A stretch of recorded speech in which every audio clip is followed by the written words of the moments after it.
Chapter 24, Preparations. 9 days had passed since the declaration of the first interdimensional martial arts tournament, and it had become almost the sole topic of news on anyone's lips. There was of course those who always had an interest in martial arts and sport, to whom this tournament was guaranteed to attract, but others were obsessing over it as well. The chance for the various species and cultures to intermingle, fashion, glamour and prestige. Celebrities were booking seats, business tycoons and leading politicians, all wanting to make positive impressions with foreign or other world dignitaries. It didn't take a genius to work out why. Businesses saw the opportunity for new markets in heaven and hell, while countries wanted alliances and strategic positioning. The rich and famous wanted status, the prestige of rubbing shoulders with beings that almost seemed like deities. Not a shred of any of that mattered for Issei though. Every waking moment was focused only on the goal of combat, the opponents he would face, and the very real and likely possibility that he would get his rematch with Biko. There was exactly 1 month left until the tournament's opening. The event would last 5 days. Preliminaries for the first, separators for the second, deciders for the third, quarterfinals and semi-finals for the fourth, with the final match on the last day. A banquet and ball was reported to be organized for after the match.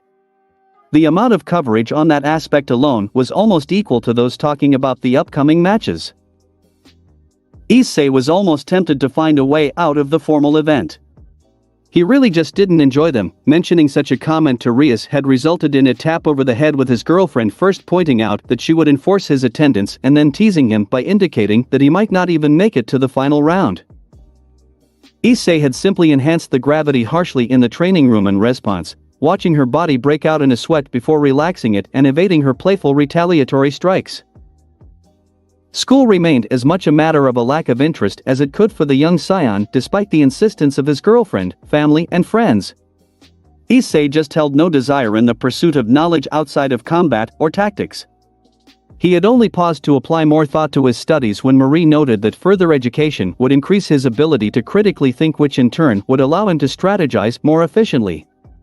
This had resulted in him applying enough effort to no longer need Rias to pressure him to study or the blackmailing of him through the threat of withdrawing her feminine affection.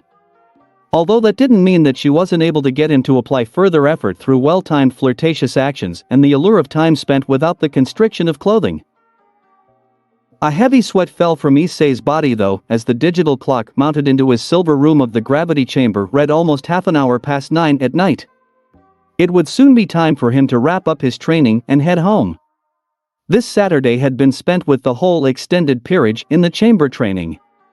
Rias, Sebastian, Kaneko, Irina and Kiba had all joined him in submitting their intents to participate to Surzex, with Irina's being sent on to Lord Michael as she would be filling part of Heaven's roster. The Lord of Hell had guaranteed their submissions would be successful, and this drove all 6 forward to train further. Irina had considered returning home as her duties with the peerage were concluded after the death of Kokobile. However, Michael had encouraged her to remain and train with the peerage of Rias Gremory. Officially, it was due to his belief that this peerage was gaining strength at a tremendous pace, and her friendly position in working with them would allow her to grow further. Unofficially, it was fairly plain to see that the Archangel wanted at least some monitoring of the tremendous power that was Issei Hayadu. Issei dropped the gravity from over 600 times that of the Earth to 480. Within his golden form, this shift made him feel only slightly encumbered and restricted. He allowed only a moment of rest to catch his breath from the weighted katas he had been performing moments ago before releasing his Super Saiyan form and once again feeling the crippling pressure of the monumental gravitational force now pressing down upon his natural form. With resolve shining in his eyes, Issei raised his fists in front of himself again, dumbbells of 100 kilograms each in his hands, as he began swiftly moving through each kata, strike and posture. Over the last few months his individual training had grown further and further. Less and less did he focus on weight exercises, but now incorporated weights into advanced martial art katas. The style taught to him by Kaneko, enhanced with that of the young scion to whom he had learnt the Gallic gun and further refined through his experiences in spars and battles against his various opponents. Issei's left fist struck out smoothly in front of his body, and his stance followed though to a driving right knee that carried into a forward flip with a driving hammer kick. His foot struck down for only a moment before the momentum carried him around to deliver a snap kick, ending in his returning seamlessly to his starting form. Through training so thoroughly he would attain the power to protect those he cared for, do honor to Aquino and defeat Biko. Furthermore, Issei was excited to see the abilities of anyone else who would participate and how well his friends would perform. With 5 of his peers entering the tournament as well, it would be exciting to be matched against any of them, although he was certain that Rias would pout if he defeated her in the ring. He would just have to accept being in the doghouse at home until she forgave him. Issei recognized 2 presences standing just outside the doorway to his chamber and finished his final kata before facing them. The sweat so heavily falling from his body that it threatened to form a physical pool on the tiles around him. Issei placed the black weights away as the gravity returned to that of Earth, and he once again felt as if he weighed nothing at all. As light as pure air. We're finished and heading home now. You're done as well? Kiba stated to him with his own heavily perspiring arm warped around Asia. The young girl happy to be with her knight but playfully pushing his sweaty hand away from her as it traced moisture onto her skin. Yeah, I just did, time for a good dinner and then to train with Drake. I swear your ability to train while sleeping is definitely cheating. Kiba's voice taking on a mock tone of indignation. The trio shared a laugh as Issei exited the chamber and saw that the training sessions of the remainder of the group were also coming to an end. The clothes of both Sebastian and Kaneko looking heavily disheveled with a mixture of sweat and damage. Rias beside them was in a similar state yet less so. The Gremrieras had taken to sparring with the pair in Kiba during training sessions, displaying the capability that training with Drake and Issei had given her while pushing the others to develop themselves further. She was determined to perform as well as possible in the tournament and wanted each of those with them, Irina included, to strive to go as far as was achievable. Rias saw it as a matter of pride to declare that the power of her extended peerage was indomitable, that they didn't simply rely on Issei's strength. It was one of her own ways to honor Aquino as well. Ravel emerged from the doorway to the kitchen along with Sarah, the pair tossing bottles of ice-cold water to each of their exhausted friends in an almost rapid-fire motion. With everyone departing ways, Issei began to walk with Rias home when the pair noticed Ravel remaining behind in the main room of the clubhouse. She was alone with Sebastian, having already departed back to their apartment without her. Rias looked at her for a moment. The girl seemed almost nervous. Is something the matter, Ravel? Rias' voice light and friendly while trying not to show too much concern. Ravel mulled over her words for just a few moments before locking eyes with Rias. I want to join your peerage. Rias was rather taken aback by her request. Ravel had definitely been getting closer with the members of the peerage, but it was a rather odd request for the girl to suddenly make, especially after she had been a member of Riser's peerage more out of obligation than desire. Why? Rias asked with a raised eyebrow, and Issei was also baffled by the sudden request. It didn't make all that much sense to him either. Rias continued. I would have expected that you would form your own peerage or join with Sebastian. Why ask to become a member of mine? Ravel seemed to have expected some pushback but also appeared to be uncomfortable about being asked to explain her reasoning. Well, I wanted to do something to be able to repay the debt my family has to you for what my brother did. I know his actions have affected the whole world, but a lot was directed toward you both, especially you, Rias, and as such I offer my service in repaying that debt. Both Rias and Issei shared a look to confirm that they were both of the same thought on the matter before she responded to the blonde girl. Ravel, firstly, you don't owe me anything.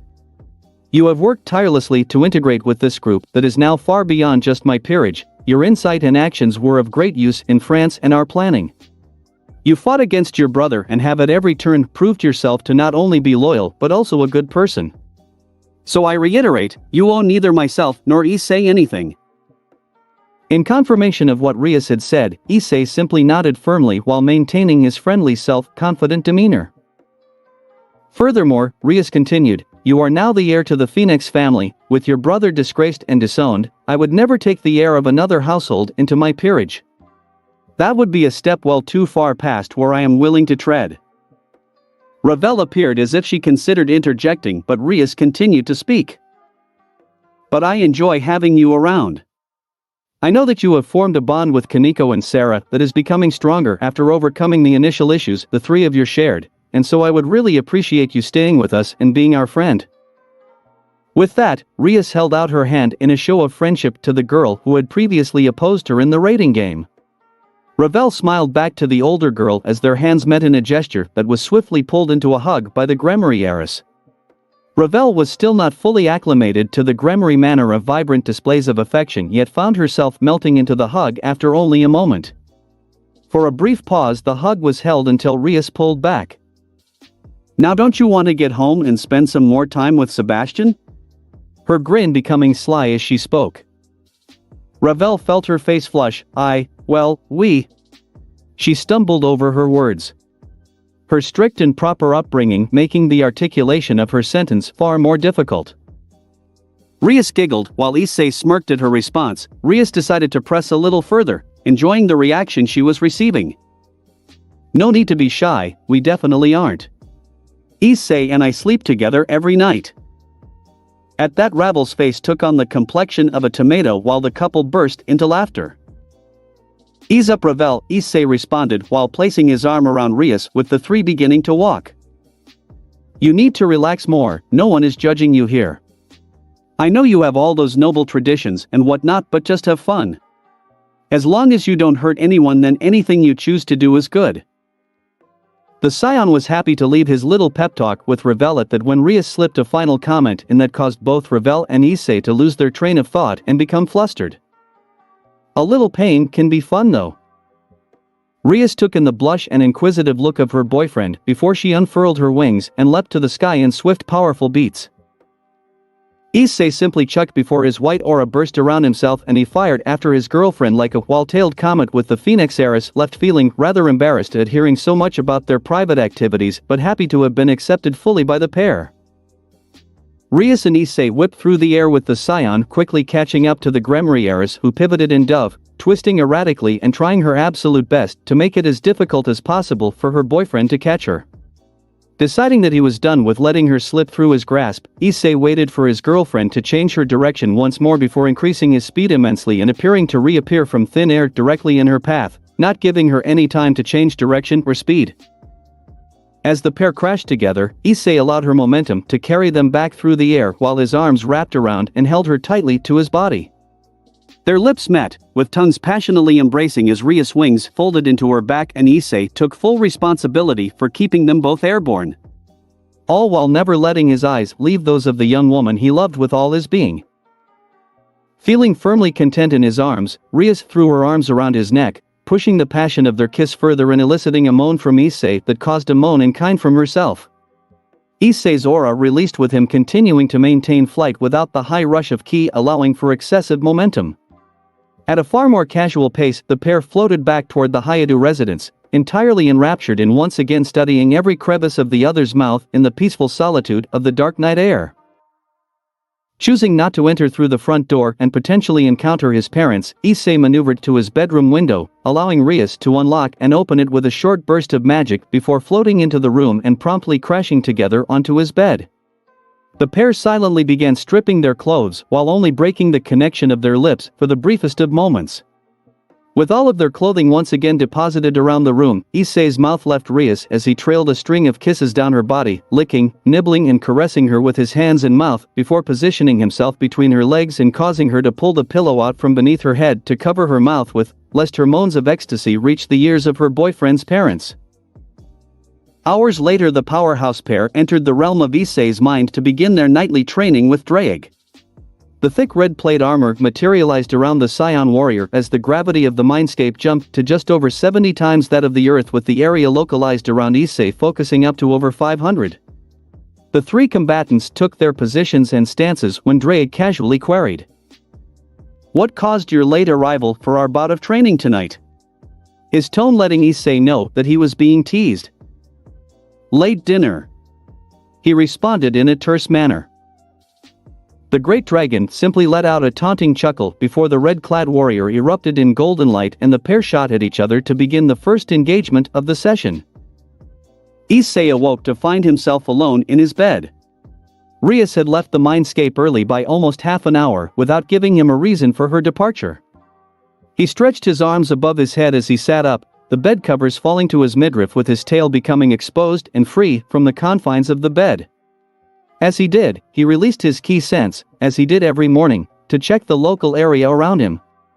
To his surprise, all the occupants of his home were already awake and active. His parents never got up so early on a Sunday, so it was most certainly unusual behavior on their part. He was about to leave the confines of his bed himself when the door to his room opened with Rias entering, followed by a dozen floating plates stacked with various foods, all eliciting delicious smells that played together and filled his senses with feelings of joy. Issei could feel himself practically drooling as the plates settled themselves around him. Before he could dive into the food, the door closed and Rias positioned herself in front of him. She wore a long bathrobe tightly wrapped around her, which she promptly discarded, revealing the only items of clothing on her to be a set of very sheer and delicate black negligee.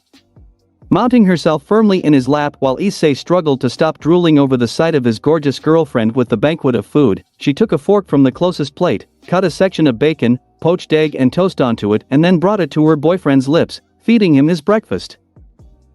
Entirely eager, Issei accepted the food and allowed Rias to feed him for the next few minutes while feeling for all intents and purposes like the king of the universe. Finally, as she took a bite for herself, Issei was able to articulate a sentence. "Rias, this is truly an amazing way to wake up, but you didn't have to go through all the trouble." He entirely loved this treatment but didn't want Rias to feel obligated into doing such things for him.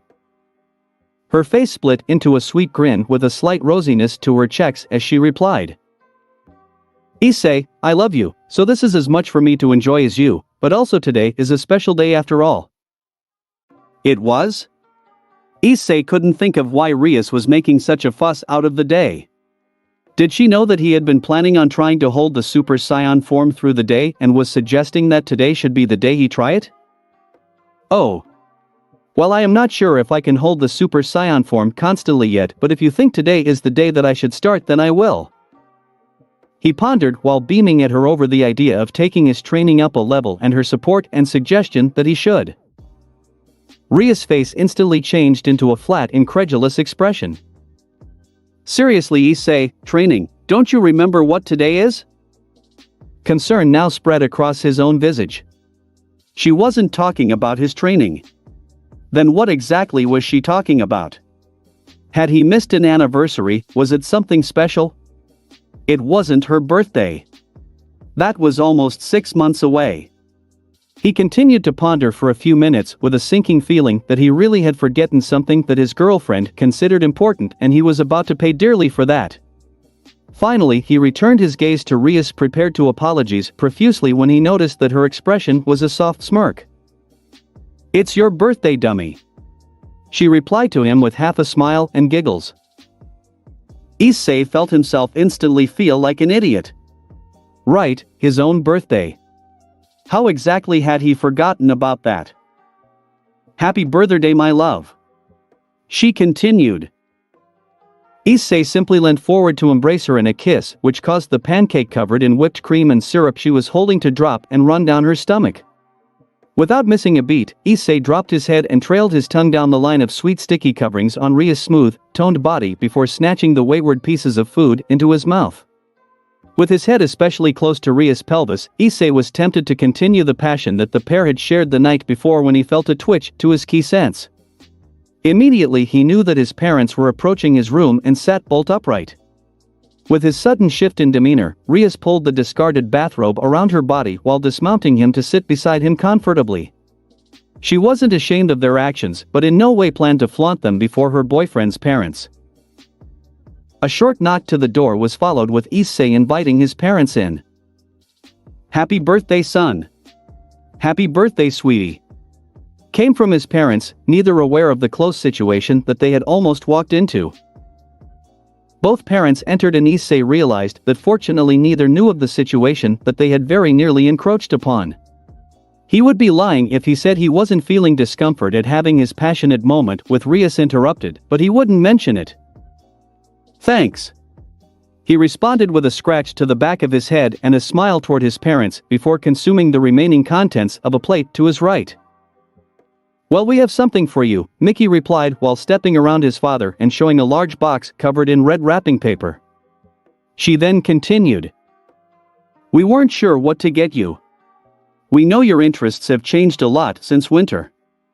We were planning on a deposit for a car as you are now 16, but seeing as you can fly faster than any jet and Rias isn't limited in her travel as well, we thought something else might be more appropriate. We consulted with Rias on this and hope you like it. Issei had always wanted his own car, but now considering, as his mother had said, that he could circumnavigate the globe without any major difficulties, a car was no longer a major priority for him. Intrigued, he stood up and took the box from his mother. Thankfully, he had worn pajama pants to sleep, so while topless, he was decent enough to step from his bed. The box itself wasn't overly heavy. He gave it a cheeky shake while trying to work out what exactly the contents were. No noise was produced, but he did feel a soft movement inside. Placing down the box, Issei removed the green ribbon holding the red paper in place. A plain cardboard box was revealed with the lid folded down. With a swift action, Issei had the box open and reached in to pull out 6 individual items. As each item came out to be placed on his bed, the smile on his face grew larger and larger. He knew exactly what this was. With the box emptied, an outfit was arranged on his bed. A pair of sturdy yet flexible boots, a pair of robust and durable trousers, an undershirt designed to be breathable and wick sweat from the body, and a large top like a jacket with thick collars and short sleeves, and finally a thick sash belt. A traditional martial arts gi. Issei was beaming as he took in the present before him. The jacket and pants were the same deep red as Drake's scales. Over the position of his heart on the jacket was a small black grimoire rose, and on the back of the jacket was a large silhouette of Drake's head in a white circle. The undershirt was a deep gray and the boots and sash a smooth sleek black. The boots themselves held gray and red highlights. His own gi, Issei was more than ecstatic to receive it. Go put it on and then I will give it the final touch, Rias stated while smiling to him. Issei was about to drop his pants and change immediately when he remembered the presence of his parents and instead scooped up the clothes, vanishing into the bathroom and then returning moments later fully clothed in the tailored fighting clothing. Each garment fit him perfectly, as if they were a simple out layer of skin, and he would not have been surprised to find that Rias' magic had something to do with that.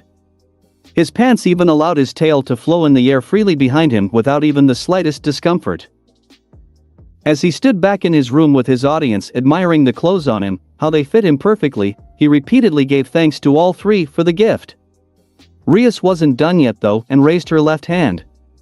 A slight glimmer came to her palm and Issei's clothing.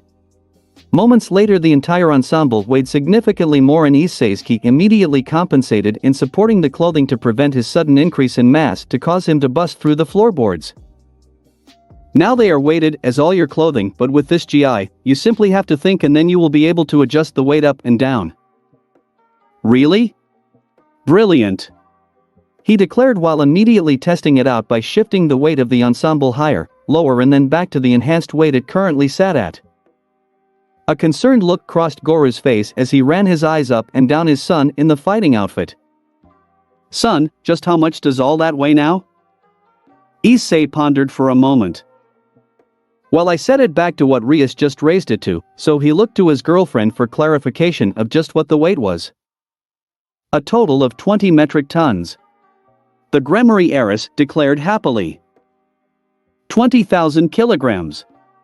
Goru declared with his eyes almost bulging from his head at the pure bogglement of his son carrying that weight around and compensating for it as it were merely nothing. Issei merely beamed back at his parents with a minor look of pride taking to his features. I told you I was strong, Dad.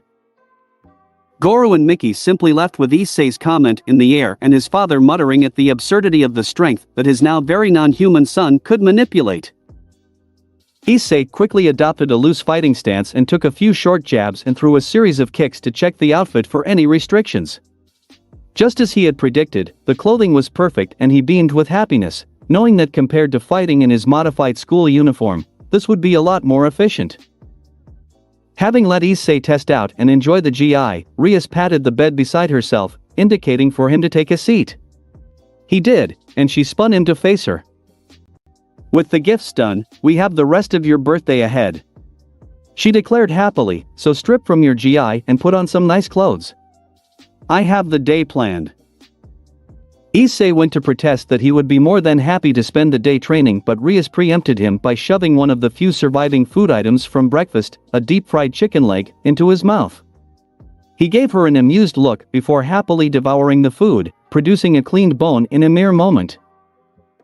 You have a whole month to train until the tournament. You only turned 16 once and today we will spend together. She declared in a matter of finality while standing from his bed.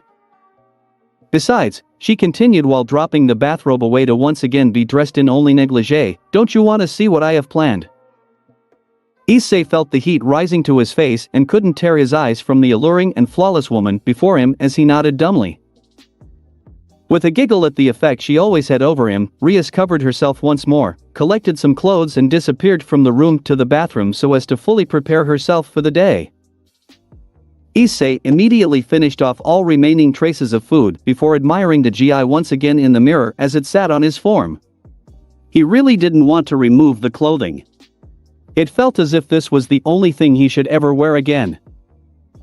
After a few minutes of pouting at being forced to abandon his new gift for the immediate future, Issei returned them to the normal weight of regular clothing before changing into light brown chino pants, a white singlet, dark blue collared shirt with the sleeves rolled up and left open. He finished with a pair of comfortable shoes and the Mjolnir necklace that both women he loved had liked to see him wear. Issei looked at the necklace after adorning it and decided that as Akino had liked it so much he would keep it on permanently from this moment forward. As he looked himself over in the mirror, a thought occurred to him regarding his previous conversations with Rias. She had planned the day out, there would be no training, but that didn't mean he couldn't advance himself in another way. He smirked to himself before leaving the room.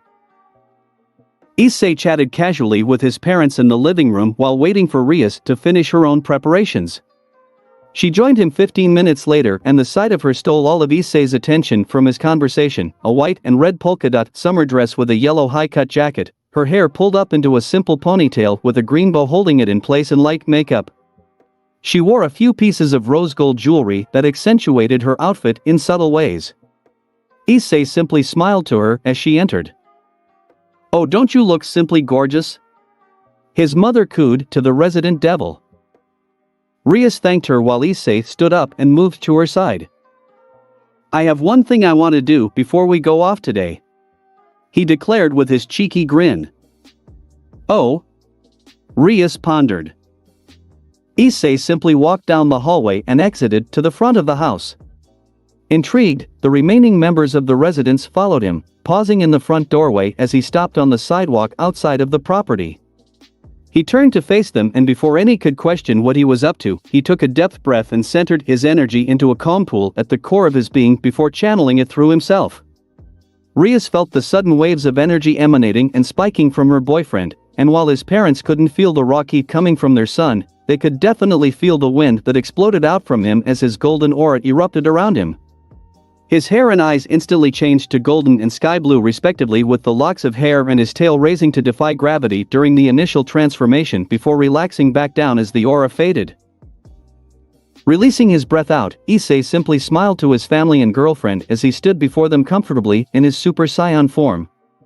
He could feel the immediate effects to his key reserves, but with no training being conducted today, it would be the perfect time to begin holding the form permanently, just as he did at night in his mindscape. "No training, but you didn't say no Super Saiyan form," he commented to Rias. The red-haired beauty simply rolled her eyes. "You are lucky that I find you just as amazingly handsome as a blue-eyed blonde." She began to move forward when his mother commented, "Issei, what did you?" Issei realized that, other than some of the footage of his fight with Biko, his parents had never seen a Super Saiyan in person, and although he had mentioned achieving the legendary form, it wasn't every day that a parent watched their son casually transform into a shining golden god. "This is my Super Saiyan form," Issei declared confidently while leaning against the brick fence, his hand accidentally crushing the bricks beneath his fingers as he gripped them. He instantly released the brickwork and reached back to scratch the back of his head sheepishly. "Ah, that's my bad. I will fix that tomorrow, I promise. Well, you see, the thing is I am a lot stronger like this and need to get used to it, accustomed to regulating and controlling myself like this in normal environments." he clumsily explained while chuckling nervously at his own screw-up. Striding forward, Rias waved back to his parents while addressing her super-powered boyfriend. "Come on you, before you break anything else." She began pushing his back playfully down the street as he waved back to his parents, who returned the gesture with mixed looks of incredulation and confusion at yet another insane act performed casually by their son. Strolling down the street together, hand in hand, Issei noticed his friends waiting outside of their apartments for the happy couple. Calls of happy birthday and well wishes reached his ears as he neared the group, and Issei happily waved back to them. None questioned why the saiyan was moving around in his transformed state. He had mentioned enough times of his desire to become acclimated to wielding the power so that its drain upon his stamina would become negligible. After a few minutes of chatting with everyone, Issei finding himself feel jealous at Kaneko and Sarah's plans to train together in the gravity room, the group all went their various ways and Issei turned to Rias. "I still don't know where we are going," he commented with a raised eyebrow. "We're walking," she responded happily, "and you don't need to know where we are going. It's my secret." Issei simply shrugged and smiled. Bemused by her actions but happy as usual to spend time with his beautiful girlfriend. Hand in hand the pair walked toward the shopping district. With the time closing on to 10 in the morning, sunlight sparkled from Issei's soft golden furred tail and hair as he walked. This, coupled with the neatly folded black wings on Rias' back, drew the attention of a lot of people passing by. Most in Kuo had come to accept that a number of supernatural beings lived in their town, as was becoming more common around the world, and while they may not have been thrilled about it, they didn't go out of their way to actively avoid them. Others though would cross the road or turn their vehicle around at the sight of such people, their fear causing them to act in such a way. While Issei considered this ridiculous in regards to his group of friends who would defend humans, he knew that their fear was rather well-founded when it came to what had happened in Peru, France, and other locations of aggressive actions by their enemies. Moving through the early morning crowds of shoppers, Issei concluded that this was his first time in such a location since the night of Akino's death. That dawning realization was something he immediately suppressed. He didn't want to let his emotions affect Rias or have his ki flicker with instability. Rias kept him busy though by dragging him from place to place, some with food, and others with items she wanted to look at. Before long though, the pair stood outside of a combined games arcade and bowling alley. Entering resulted in the combined noise of the various games and lights crashing into Issei's senses all at once. If he hadn't been prepared, the young warrior may have found the experience disorientating. The combined arcade was dark with neon light strips and those of the games providing more than enough light for patrons to move around and enjoy themselves. The pair moved toward the service counter while gaining more and more inquisitive glances, Issei's softly glowing hair and tail almost pulsing a light similar to the neon ones adorning the ceiling in the darker environment. Upon reaching the counter, a boy of roughly the same age as the pair greeted them with a nervous smile, evidently not too sure about servicing the supernatural pair. "May I, how can I help you?" "Chill dude," Issei replied calmly while being sure not to touch anything and cause any inadvertent damage. "We're just here to play." The clerk appeared to relax a small fraction at Issei's comment but was still awkward during the interaction with the pair. After paying for 4 games and 100 tokens for arcade games, the pair made their way to their assigned lane to begin with bowling. Issei found himself focusing heavily on controlling the flow of power through himself with each action. Lifting the bowling shoes, changing footwear, collecting an orange ball, and every time he touched a bench or fixture. All while continuing to chat with his girlfriend, who began to discuss some of the clothes that the pair had seen and how she was looking for something to complement various other outfits and accessories that she already had. The game began, and while Issei was a touch concerned about the prospect of accidentally launching the bowling ball through the back wall of the building like a makeshift cannon, he found that his control was getting better with every interaction. Controlling his power wasn't the issue though. Rias was good. Very good. After losing the first 2 matches quite decisively, Issei began to consider that he may have been sharked by the older girl who simply smirked at him. For all his strength, key manipulation and fighting prowess, none of it transcribed to the act of bowling, which into itself was a skill he just did not possess. By the end of the 4 games, Rias was grinning from ear to ear. She had decisively defeated her boyfriend in each game. The final one, Issei had put so much effort into, attempting to ensure he could play well, and yet she had clearly won with close to a perfect game. With 8 strikes she scored well into the high 200s while he barely held half her points. "Okay, I give in," he stated while returning his ball to one of the many racks. "How are you so good at this?" Rias beamed, basking in her victory, as she replied, "Sirzex and I used to go twice a week, every week, when I was 8 until 12. She had 4 years of continuous practice over him, and unlike fighting, bowling was not a natural talent of Saiyan's. "Oh, I see, little Miss Sneaky." Issei replied with a half grin, "I get to choose the next arcade game though." He would be sure to find something that would suit him. Before he could leave the lane though, Issei felt a soft tug on the back of his shirt and turned to find a small child, a boy of no more than 5 years old, standing behind him and looking up at the Saiyan warrior. Unsure of exactly how to respond to the small child wanting his attention, Issei went to speak when the kid beat him to it. "Your tail is gold and shiny. I like it." The simple sentence was said with absolute awe and interest by the child, and Issei found the innocence in the child's demeanor to be surprisingly endearing. He crouched down and swung his tail forward so that it was in line with the little boy. "You can touch it if you want," he replied. The boy's fingers reached out and began poking at the appendage in an inquisitive yet playful nature. "Jeremy, come back here." Issei looked up to see a middle-aged woman 2 lanes from his own approaching while directing her words toward the young boy. He also noticed the look being given to him by his girlfriend. It was soft and full of approval and something else that he couldn't quite work out. The woman reached the pair as Issei stood up with his tail remaining at the boy's level for him to continue touching. "Hi ma'am," Issei began while smiling in his best friendly and non-threatening manner toward the lady. "Your son was just curious about my tail. I don't mind." The lady seemed unsure of how to respond to Issei and instead looked to her son, who beamed up at her. Issei could see the look of worry on her face soften at the happy expression of her son. "Look mom, his tail glows and it's gold and it's soft and really cool." "Yes Jeremy, but you really shouldn't be bothering a stranger." The woman appeared torn between her uncertainty of the golden boy and his son's enjoyment at sating his curiosity.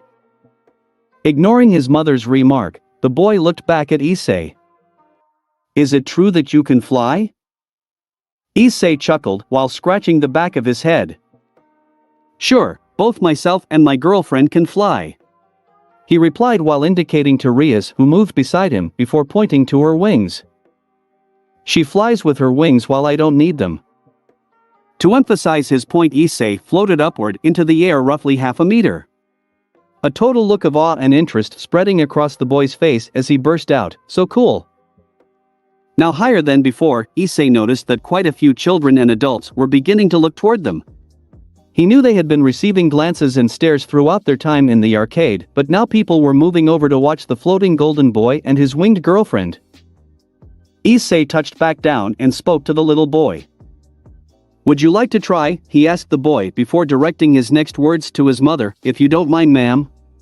He will be totally safe." "Yes yes yes yes." The boy began almost shouting back excitedly as small children are inclined to do. "Will it be safe? You won't hurt him?" The woman replied in a naturally concerned tone. "Don't worry. I will just lift him up and float slowly around the area for a lap. No more than a few minutes." Issei replied before the mother looked back to her son's excited face as the child was almost bouncing into the air with excitement. The woman simply nodded while appearing to be not quite certain of her decision. At this, Issei floated up until he was horizontal in the air and parallel to the ground. He gently grabbed the boy under the armpits, holding onto his torso, and floated higher while keeping his arms extended below him. The boy began to cheer and whoop as he lifted off the ground until he was above the crowd below. Issei then slowly drifted around the arcade while the boy happily giggled and swung his arms and legs like his favorite superheroes. After a few minutes, Issei landed back in front of the mother, who happily took her very excited son back. Issei noticed the group of children now talking with Rias and touching her wings while sending 1,000,001 questions at his girlfriend in a rapid-fire manner, with her struggling to answer one before the next barrage would hit her. As the boy rejoined his mother, he turned back to Issei. "Thank you, mister. Issei smiled to him and then saw more children stepping up to him. For the next half an hour, the pair answered questions. Issei's tail and Ria's wings were touched by curious children and he flew more small children around the room.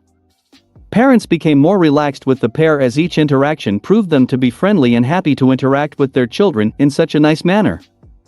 Eventually, the pair replied that they were moving over to the arcade area, and while a few kids wanted to follow them, the parents understood that the pair had their own day planned.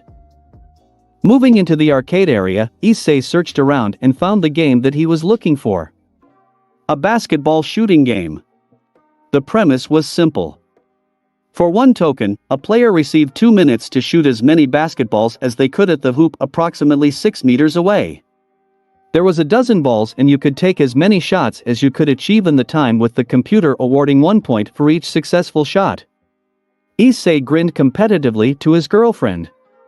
This was a game he had always been good at. He inserted a token and watched as the digital display began to count down. 3, 2, 1, begin.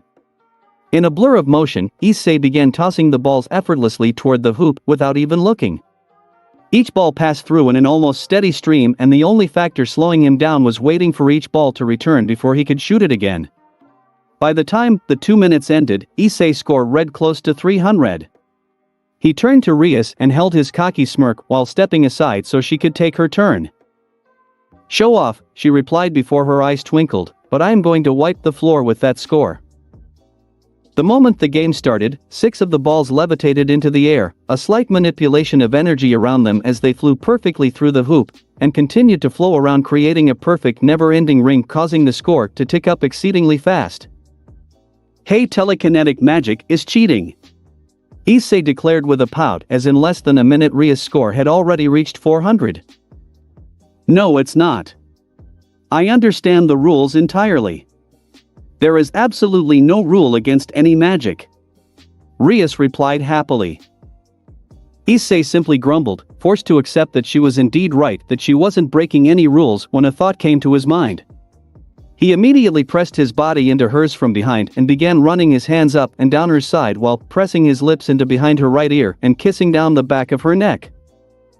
Hey, we're in public," Rias replied with a pant to her breath. "I know," Issei whispered into her ear, "that's why I am keeping this relatively tame instead of taking you right here." To accentuate his point, he bit gently onto her neck, causing her to gasp, lose her control of the magic, and for all 6 balls to drop back to the ground. Immediately Issei jumped back from her as if nothing had happened. "Oh, would you look at that?" he stated with a cheeky and fulfilled grin. Rias merely glared at him playfully. She knew he had deliberately broken her concentration and got her all hot and bothered just to prove he could. She still looked at the score. "Still double your score." The slight jab didn't get a rise from the saiyan though. While the pair moved from game to game, they became more intimate with each other. Both aware that other people would periodically look over at them, yet were happy to tease each other with subtle touches and suggestive comments, while the other attempted to concentrate at whichever game they were playing at the time. Finally leaving the arcade at midday, the pair emerged out into the warm and inviting sunlight, feeling moderately flustered after having teased each other rather excessively. "Shall we get lunch?" Rias asked while hoping to calm herself from the effects of her boyfriend getting intimate.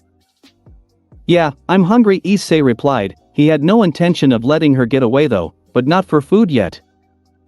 Rias looked to him, saw the pure look of desire he was giving her, and before she could reply, he had swooped her up into his arms and launched them into the air. Once sufficiently above the surrounding buildings, Issei's golden aura broke out around the pair and he rocketed at a supersonic pace out of Kuo. The air clapped behind them as he took off, and fortunately for the town below, Issei had been cognizant to rise high enough so as to avoid causing any collateral damage. Within the minute, they had left the town long behind and were hovering above a luscious woodland. Issei released his aura as he dropped toward the ground and his lips embraced Rias. She returned the kiss passionately without even a moment wasted. Before the pair had even reached the ground, clothing was dropping from the air around them. Their feet touched only briefly before they dropped back onto the soft grass below them. Mouths and tongues running along the skin of each other and shivers of pleasure shuddering through their bodies. Moans became louder as more clothes were shed until both were completely naked and intertwined with each other. Ria's eyes rolled back as Issei pleasured her to the brink of ecstasy over and over before she could hardly stand the suspense anymore.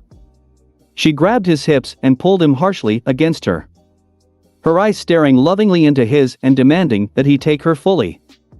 He replied with a forward shift of his hips and a deep kiss between the pair.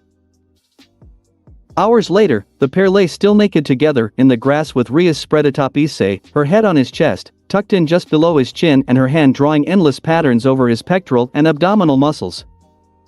"I love you so much, Issei," she commented abruptly while looking up to him.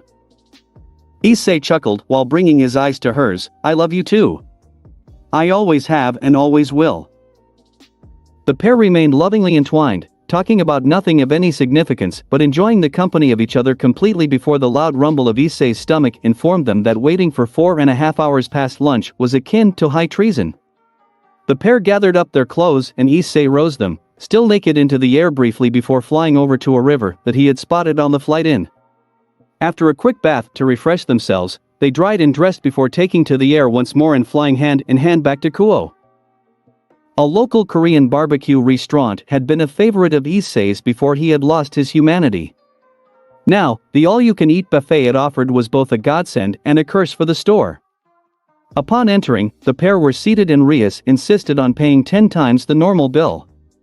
The staff were confused initially, but within only a few minutes they understood exactly why the winged girl had insisted so heavily that they accept the money. While she ate at a pace they could understand, the tailed boy with her had covered an entire table adjacent to them in large stacks of empty plates while showing no signs of slowing down in his voracious consumption of food in any time soon. More and more staff members arrived to watch the saiyan single-handedly eat a nation's worth of food. Almost an hour later, Issei finally sat back feeling content. He looked to Rias with an expression of pure joy and comfort before stretching and standing effortlessly. Rias always thought it was unfair that he could eat so much and be active immediately afterward without ever suffering from anything even slightly approaching indigestion. Issei thanked the staff happily, who stared at him unsure how to respond to the young man. The pair left and Rias began dragging him to the final location on her planned for the day. It wasn't long before Issei knew exactly where they were going: the cinema. Rias had chosen the movie to watch, Monster Hunter. Issei was unsure why she picked it. When it came down to it, hunting rogue devils was essentially the real-life equivalent of what the movie's premise entailed. Though he wasn't complaining, spending time with her was all that he really wanted anyway. The duo took a pair of seats near to the rear of the movie and cuddled in together. A slow stream of people entered before the movie began, with less than a third of the seats taken and no one near the supernatural couple. Within 15 minutes of the movie starting, the screen had been forgotten, with the pair kissing slowly more passionately within the darkness afforded to them. No one was sitting on the row they occupied and Rias looked to him with a gaze that could only ever be described as devilish. She broke the kiss to move and whisper to him, "I've always wanted to do this in a cinema." Issei was puzzled for only a moment before his eyes went wide and she slid of the seat silently to be kneeling between his legs and immediately pulled down the zipper of his pants. Issei took a quick gulp of air and willed himself to be silent as he felt Rias' lips wrap around him. Instantly he was feeling both the thrill of their location and the worry of being caught with his immensely gorgeous girlfriend in this postaion. Issei bit harshly into his own hand as heavy throes of pleasure shot through him to avoid making any audible noises as he reached his climax, Rias never ceasing or slowing the ministrations of her mouth or tongue as he did so. Her throat simply moving a few times as she swallowed. With the last throes of pleasure leaving his body, the scion looked down to the woman he loved with passion aflame in his eyes. He zipped himself up as he dipped his head to kiss her before breaking the kiss and whispering to her, "Let's go home." His intent of desire clear in his deeper tone and lustful expression. "What about the movie?" Rias whispered back in a mock voice of concern yet with desire heavily on her face as well, both teenagers heavily blushing.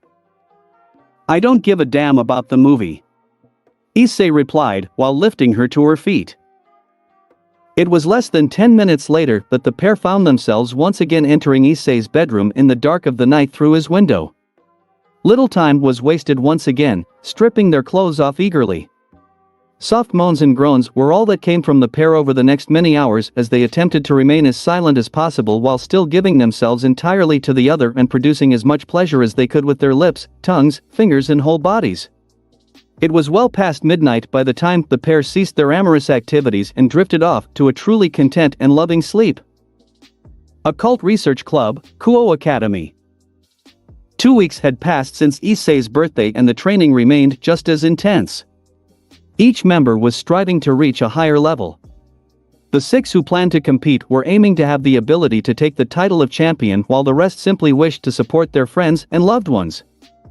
Once this tournament was complete, they would still likely have a need to possibly fight together or in support of each other, so slacking off was not an option.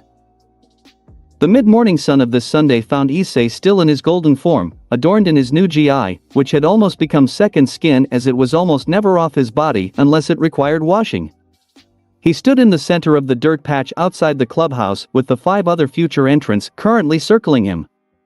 He relaxed into his defensive stance without any aura and only a soft glow to his golden hair and fur, blue eyes sparkling with confidence.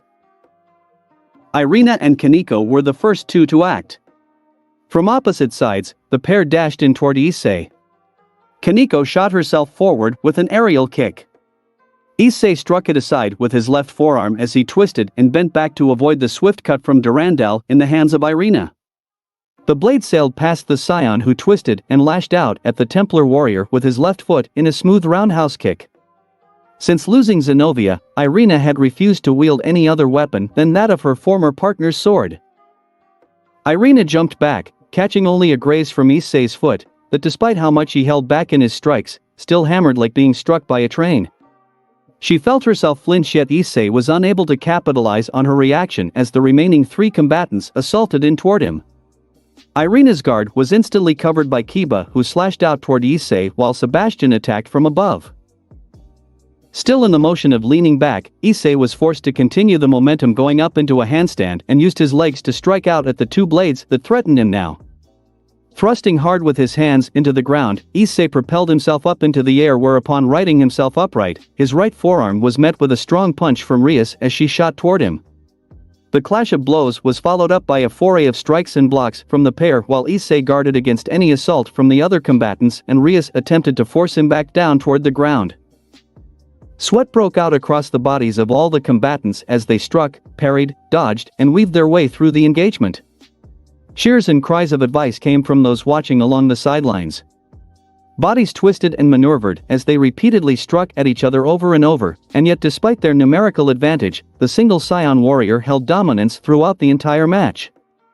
His heavy self-imposed restriction of power that he placed upon himself allowed Issei to focus on developing his fighting skill and identify weaknesses in his form to rectify.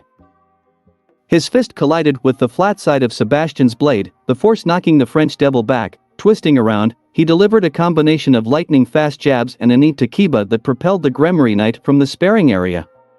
His hand then clenched over the top of a strike thrown by Kaneko. A twist brought her close into his body before he swung and used her as a club to bash into the side of Irina. Following up without any loss of momentum, Issei tossed the Nakomoto warrior into the Frenchman before he could recover and launched himself forward to body charge the pair outside of their circle. With 3 of the combatants now collapsed down outside of their combat area, gulping down bottles of cold water and allowing Asia to ensure no severe injuries had been sustained, Issei turned back to face his remaining 2 opponents. Rias and Irina.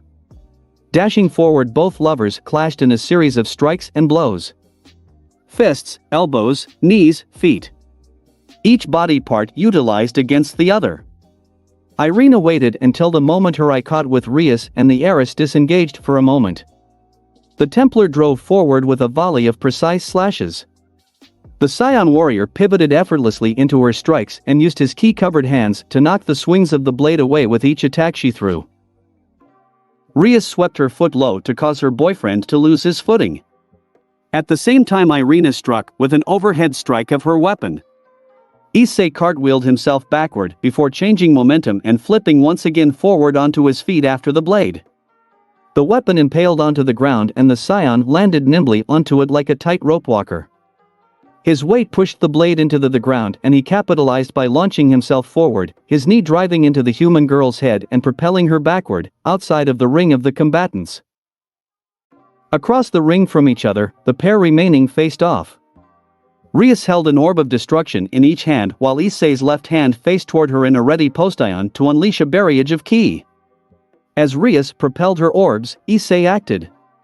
He fired a volley of small ki blasts. None of the blasts struck her. Simply exploding in the air before her, her orbs of destruction neutralized in dirt, dust, smoke and debris caused by the colliding energies pluming into the air. Covering her mouth with the crook of her elbow and waving the obnoxious particles away, Rias realized her mistake too late as Issei materialized behind her, arms locking her into him in a bear hug before he twisted and tossed her over his shoulder. The momentum and strength of his throw caused her to spin and twist through the air before she rectified herself just as her foot struck the ground. The ground outside of the ring. Rias sighed, another loss to Issei in these spars. Her annoyance was cut short though as she found herself face to face with the boy himself, his blue eyes piercing into hers from mere inches away. Their lips met and she promptly no longer cared about losing the practice match. Breaking apart, she looked at him with a smirk. "I expect kisses like that every time you annoy me, you know." Issei merely smirked happily. White nothingness, mindscape. The final training session with Drake was coming to an end. When Issei awoke, it would be the morning of the first day of the tournament and he would be traveling to Germany along with everyone else via the Gremory sigil. The month of May had come and gone almost too fast. Focusing on his training, Issei had been pleasantly comfortable with how much he was gaining in terms of strength and tolerance to utilizing the Super Saiyan form. His technical prowess with his fighting style alongside his base form strength and ki reserves had also improved. He felt more like a true martial artist than a brawler with amazing strength. Away from training, he had managed to pass all his subjects in school. The exams had been close, with some very narrow passes, but now summer vacation was upon them and for Issei that meant the tournament. He disengaged from his melee from Drake to notice Rias missing once more. The previous few nights his girlfriend would leave their training early, always just before dawn and without any reason. He found himself feeling concerned and after thanking Drake for the help training over the past month, returned to the physical world. His girlfriend wasn't present in his bed either as he awoke and slipping from the comfort of the sheets, he noted her key signature to be in the bathroom. He walked swiftly down to the room in question. Upon reaching the door, a dry retching sound filled the air that he knew to be Rias being sick. Without knocking, he opened the door to find his girlfriend flushing the toilet, having clearly wiped her mouth clean. "Are you all right? Are you coming down with something?" he queried with heavy concern present on his face. Rias smiled to him softly while shaking her head to push away his worries. "No, nothing serious, I've just been a little unwell the past few mornings. It passes very quickly. Nothing to be concerned about." Issei gave her a look of discomfort at the idea of her being unwell as she swilled water in her mouth from the tap before stepping forward to kiss him. He returned the kiss and felt himself forgetting any worries that he had held. The morning passed quickly with all present in the house concluding any final packing for the week in Germany. Grafia had used her connections to secure seats for the members of the extended peerage not competing as well as Issei's parents. The Satan and his wife would be arriving at 11 along with Ria's parents so that the large extended group could travel to the venue together. With his friends and family present, Issei finally released the power of his Super Saiyan form for the first time in a month. Immediately he felt his power revert back to what it normally was and the strain on his ki vanished as his hair and eyes returned to their nature browns. Although he had become far more proficient in holding the form, it still had some burdens against the reserves of his ki. Shortly afterward, the remaining members of their party, Serzex, Grafia, Xiaticus, and Venelana arrived. Ria's parents immediately struck up conversation with Issei's, causing both teenagers to become uncertain about the parents mingling so happily. On the one hand, they were happy that they got along so well, on the other, they just felt odd at the two sets of parents conversing.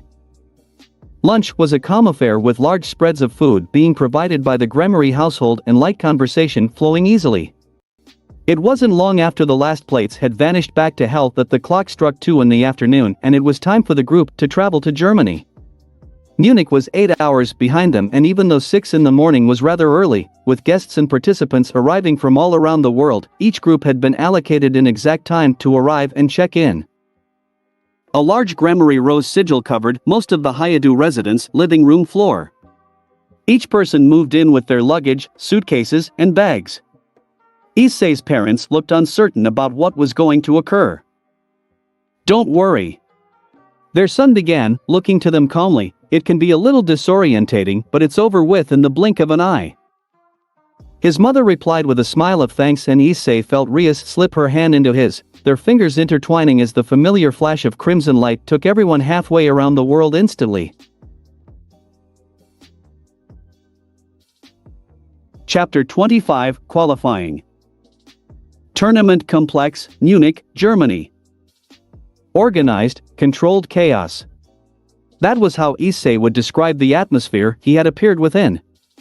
Germans were famed for their ability to manage details down to the finest of points, and those in charge of this tournament had not shirked away from that in any regard. New groups of combatants, spectators, and supporting staff arrived every 5 minutes via a multitude of methods. People commuted in, others were collected, and those of supernatural origins arrived through teleportation or flight. Yet despite the complexity of it all, staff collected each group and shuttled them through a string of booths to have their identity verified, bookings and accommodations sorted, and luggage processed. The party led by Surzek's Gramarye arrived within a whitewashed reception hall alongside other groups. Issei's parents seemed baffled and almost nauseated by the sudden shift in environment, but the focus of everyone present was brought to a blonde-haired man standing before them all in a black suit typical of airport staff. Party of Lord Surzek's Lucifer. The German man spoke in perfect Japanese. Issei realized that all the devils would have been able to understand the man in any language he spoke, but this staff member had the courtesy to use the language native to the members who weren't devils to be polite and efficient. Surzek stepped forward with his trademark confident smile and outstretched hand. The man took the Satan's in a firm handshake, and Issei pondered briefly if this man realized whose hand he was shaking. The man's face had remained with a friendly and welcoming customer service smile. Was he freaking out inside? It would be impossible to know. Being led from the room, each member of the group was taken systematically through a series of stations. Issei complied with all requests for documentation, standing to be scanned and photographed. Having his biographical information confirmed by the fighter registration team as the last step. Species? The middle-aged woman queried while continuing to look at her monitor. Saiyan. Issei replied and watched as the woman's forehead frowned. The pause in this final registration took place as she searched through her file. Is there a problem with that? Issei followed up. No. I found it. You and one other are the only pair listed as Saiyans. A Mr. Biko Wukong. At the confirmation of his rival's name, a wide, excited and almost sinister grin split across Issei's face. He was here. Issei had been unable to feel his ki within the city radius, and although a large collection of powerful ki was present with all the combatants of the tournament gathering, Issei still felt that he should be able to feel Biko's. He knew the specific feel of his rival's ki, and also that his power was significantly higher than those around him. He was also aware that he hadn't felt Biko's ki approach in Russia until they fought. Then he also hadn't felt it for the past few months despite looking for it, and that led Issei to believe Biko possessed a level of proficiency with his control so as to hide his signature. If he was, that would be a useful technique that Issei would be interested in utilizing. Every moment spent being escorted through the intake process, Issei found his focus on the fighters around him. He had expected humans, devils and angels, but the multitude of other races was astounding. He had been told about the other planes of existence by Rias and even spoken with Surzek and Grafia a few times about them, but didn't expect so many warriors to enter the tournament. It really did seem like the whole supernatural world was coming together with the human for this event. There was a group of warriors with crystalline wings and thick leather armor, a tall warrior with a bull's head and long horns that Issei recognized as a minotaur, a figure who appeared to be made of nothing but electrical currents that Rias said were called genasi, and many others. The sheer range and scope of beings was almost mind-boggling, and Issei felt his blood boiling with excitement at the prospect of facing them in combat. What strengths they could have, what abilities they could use, and most importantly, what he could learn from defeating them. With the entry process complete, the group was split in half. Competitors led toward a holding area and spectators shown to their accommodation prior to the opening show of the tournament. Surzex and Graphia remained with the spectators, and Issei felt himself slightly disappointed that the two powerful devils weren't competing in the tournament themselves, but he understood that a known Lord of Hell competing might cause some sort of political issue.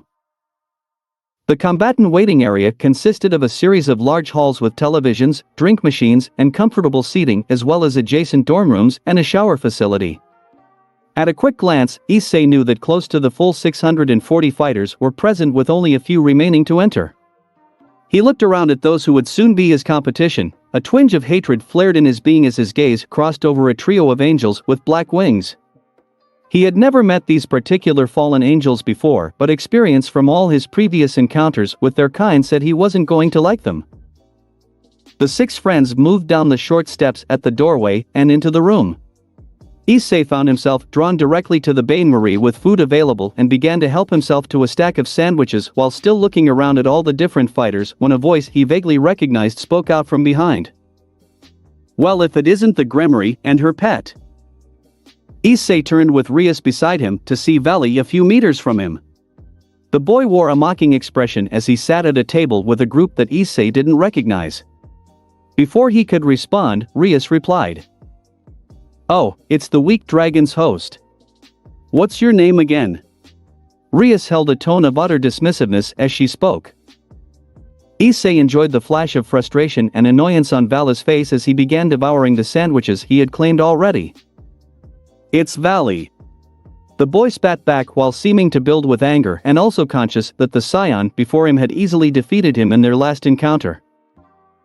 "You will have to forgive my forgetting you," Rias continued. "You were rather pitiful when we last met. As pitiful as your boyfriend was, being almost dead at your feet." The outcast devil spat back.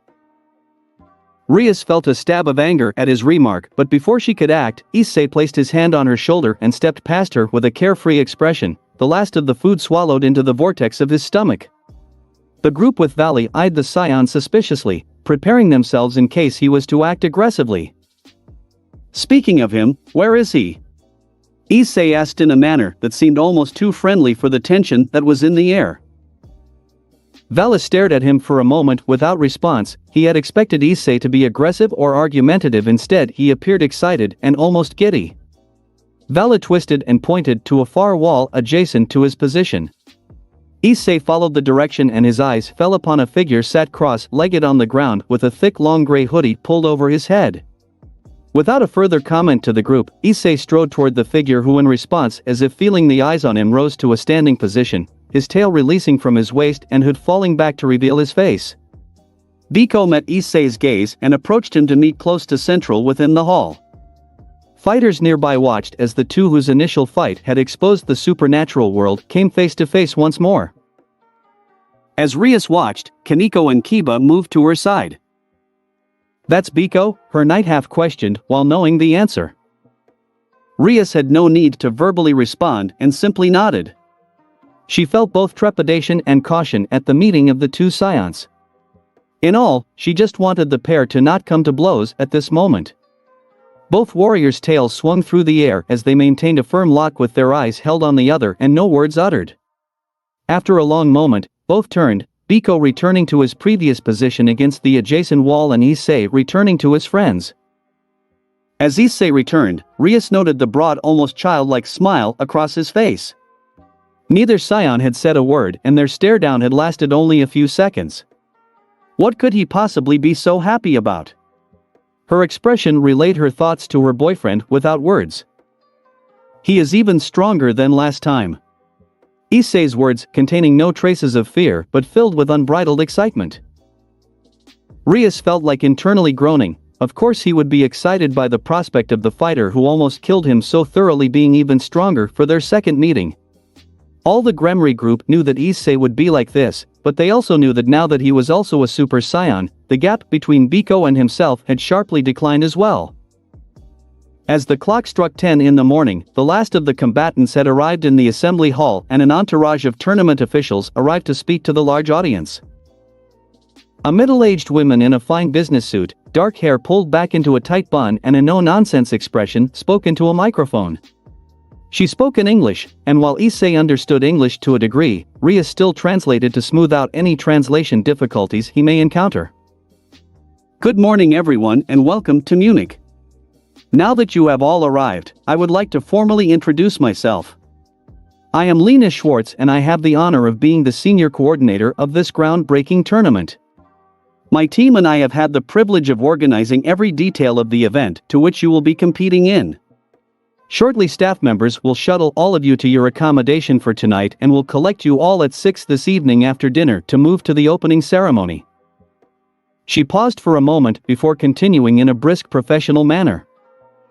Tomorrow, the qualifier matches will be conducted. Each match will be a 10-combatant battle royal for 15 minutes each. Matches will begin at 6 in the morning with the final match concluding at 10 in the evening. Alternating between both our two stadiums will allow for smooth transition. Timetables will be provided tonight so that each of you will be aware of when and where your fights will be conducted. Each qualifier will only have one winner and the 64 who win will move on to the separation matches being fought on Monday. Each separation will consist of 4 combatants for 16 matches of half an hour duration each. Only a single arena will be utilized and a 15-minute reset between each bout. Once more, only a single combatant may claim victory from each bout. She took yet another pause to bring her vision across the faces of those before her. Each combatant gave her their attention regardless of species or class. Matches from that point on will be single fighter against fighter bouts. 8 one-hour bouts on Tuesday. 4 90-minute quarter-final fights for Wednesday. 2 3-hour semi-final bouts on Thursday and the finale set for 9 in the morning on Friday with a conclusion time of no longer than 3 in the afternoon. Saturday will conclude the tournament with a formal dinner to which you will all be invited regardless of your placement in the days to come.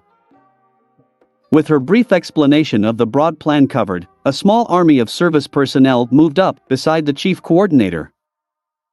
Now, please allow us to show you to your individual quarters for your stay with us, and once again I bid you all a warm welcome to Munich. Each of the staff members herded their assigned group of combatants along as they conducted a quick roll call and set about taking them to their individual chalets. Each chalet would house 10 combatants, however it was stressed that this 10 was unlikely to be the group that fought together in the qualifier. The Gremory group were kept together while Sebastian and Irina had been assigned to other chalets. Issei looked at the other 6 combatants with him and was pleasantly surprised to note that he recognized one well and could swear he had seen another.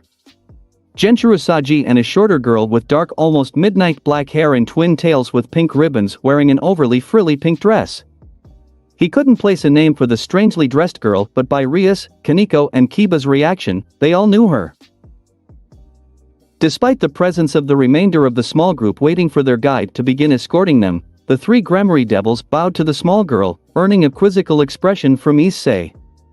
The saiyan remained perplexed for a moment before he felt his girlfriend tugging at the sleeve of his shirt to pull him down. Issei resisted and gave her a questioning look similar to that of the other members of their group, while Genturu gave a smug smirk and then small girl's face showed amusement. Rias gave up after a few futile tugs and addressed the small girl. My apologies, Lady Serafal. Issei can be extremely stubborn, but I promise he means no disrespect. Issei knew he had heard the name Serafal before and was going to respond to Rias' odd behavior, but the small girl beat into it. That's fine, Rias. All of you can stop bowing, you know I am not a formal person. It's nice to meet you, Issei. I'm Serafal Leviathan, one of the 4 great Satans. Instantly the pieces clicked into place and Issei realized who she was and returned the greeting with a broad smile of his own. Nice to meet ya, I'm Issei. His hand extended to shake hers as if she were anyone else. Serafal took his hand in a dainty shake while amusement continued to fill her voice. Sirzex has mentioned often how relaxed and approachable you are despite your power. The mention of power caught Issei's attention fully. Speaking of power, you will be competing? I was disappointed that Surzex and Ajuka aren't, but having a Satan to compete against will be fun. You don't seem worried about facing me. Serafal responded directly. Issei simply shrugged. He had handled Surzex and Ajuka easily enough. How hard could another Satan be? With this, he looked up at the 4 remaining members of their group. 3 appeared clearly human, and the passive reading of their ki that Issei conducted marked them as such. He was more than happy to face a skilled combatant from any race to further his knowledge of combat, but he couldn't help but think that humanity had a distinct and overwhelming disadvantage attempting to compete against those of supernatural origin in this tournament. One man had fair skin, blonde hair, and green eyes. Issei put his hand out to him and the man returned the handshake. Issei, Jack. Each introduced. The man's accent placed him from the United States. Probably a northern state, but he really couldn't pick the different accents all that well. The next man had very dark skin, brown hair and eyes and very handsome features on a muscular frame. Issei took his hand next and they introduced themselves. Issei, Tibor. Issei took his accent and figured he would place in Africa, probably around Liberia or Burkina Faso, but again he couldn't be certain. The woman beside him had very traditional Chinese features and she spoke. He confirmed that she was definitely from China. As with the other humans, he shook her hand and introduced himself. Issei, Mei. All 3 humans Issei would place in their 20s or early 30s. Each seemed rather uncomfortable around the supernatural beings, and he couldn't say that he really blamed them. They had to know who he was and would have seen what he was capable of. He then turned to the final member that he had yet to greet. She was clearly of supernatural origin. Large crystalline wings and heightened volume of shoki far above that of a human and on par with a devil.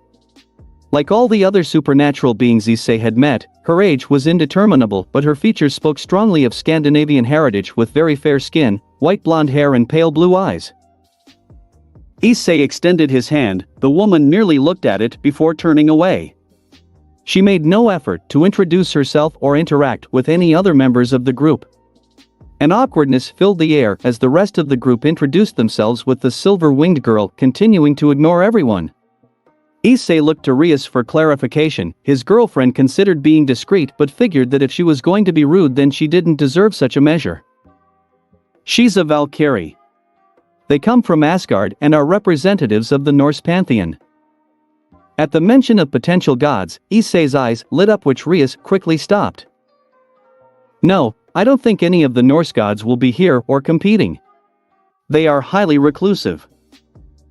Issei grumbled mildly at having his excitement shot down so quickly, but still noticed that the girl had stiffened slightly at Rias' explanation of her and her home, but remained quiet and cold.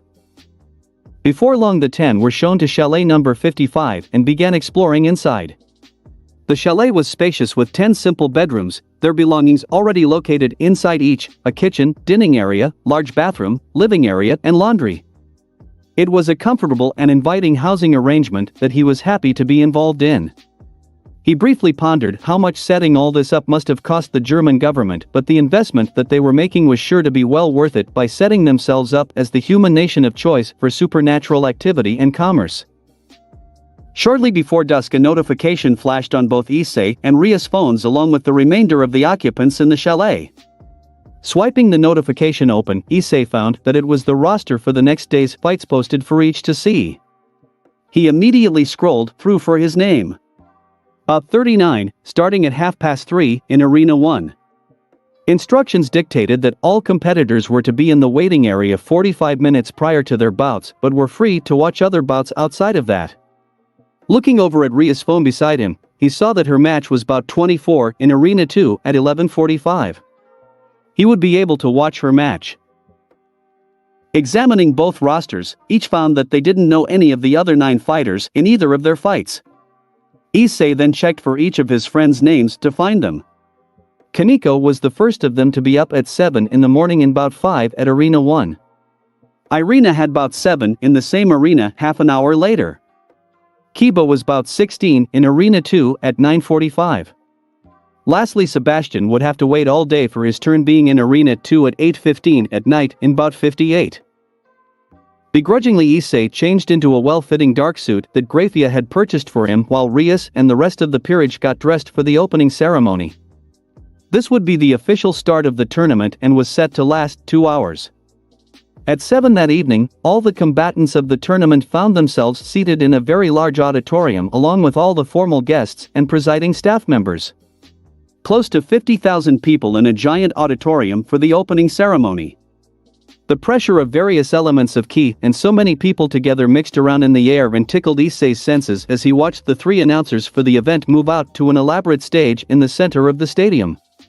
The giant space containing 2 large square combat arenas that would be utilized for the qualifiers the next day. Each arena consisted of a 2,500 stone squares, each a perfect meter wide.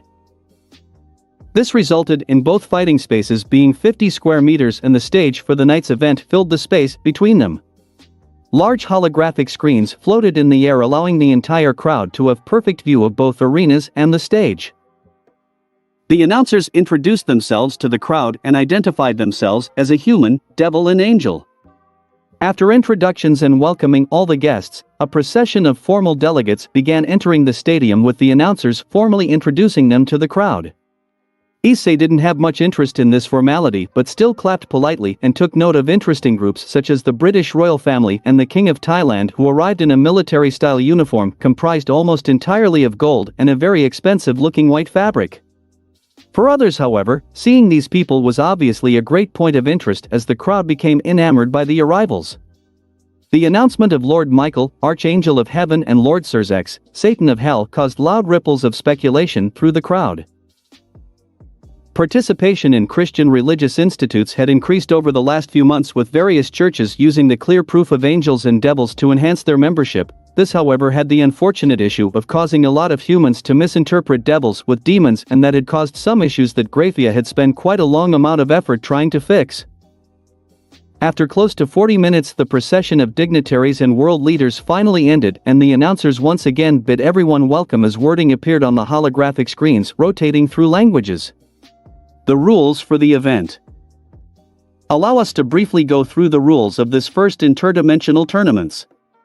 Firstly, all bouts are to be strictly non-lethal. A combatant is considered eliminated if they touch the ground outside of their arena, are rendered unconscious, or chose to forfeit. Each match will have a specified time limit, and each will only have one victor.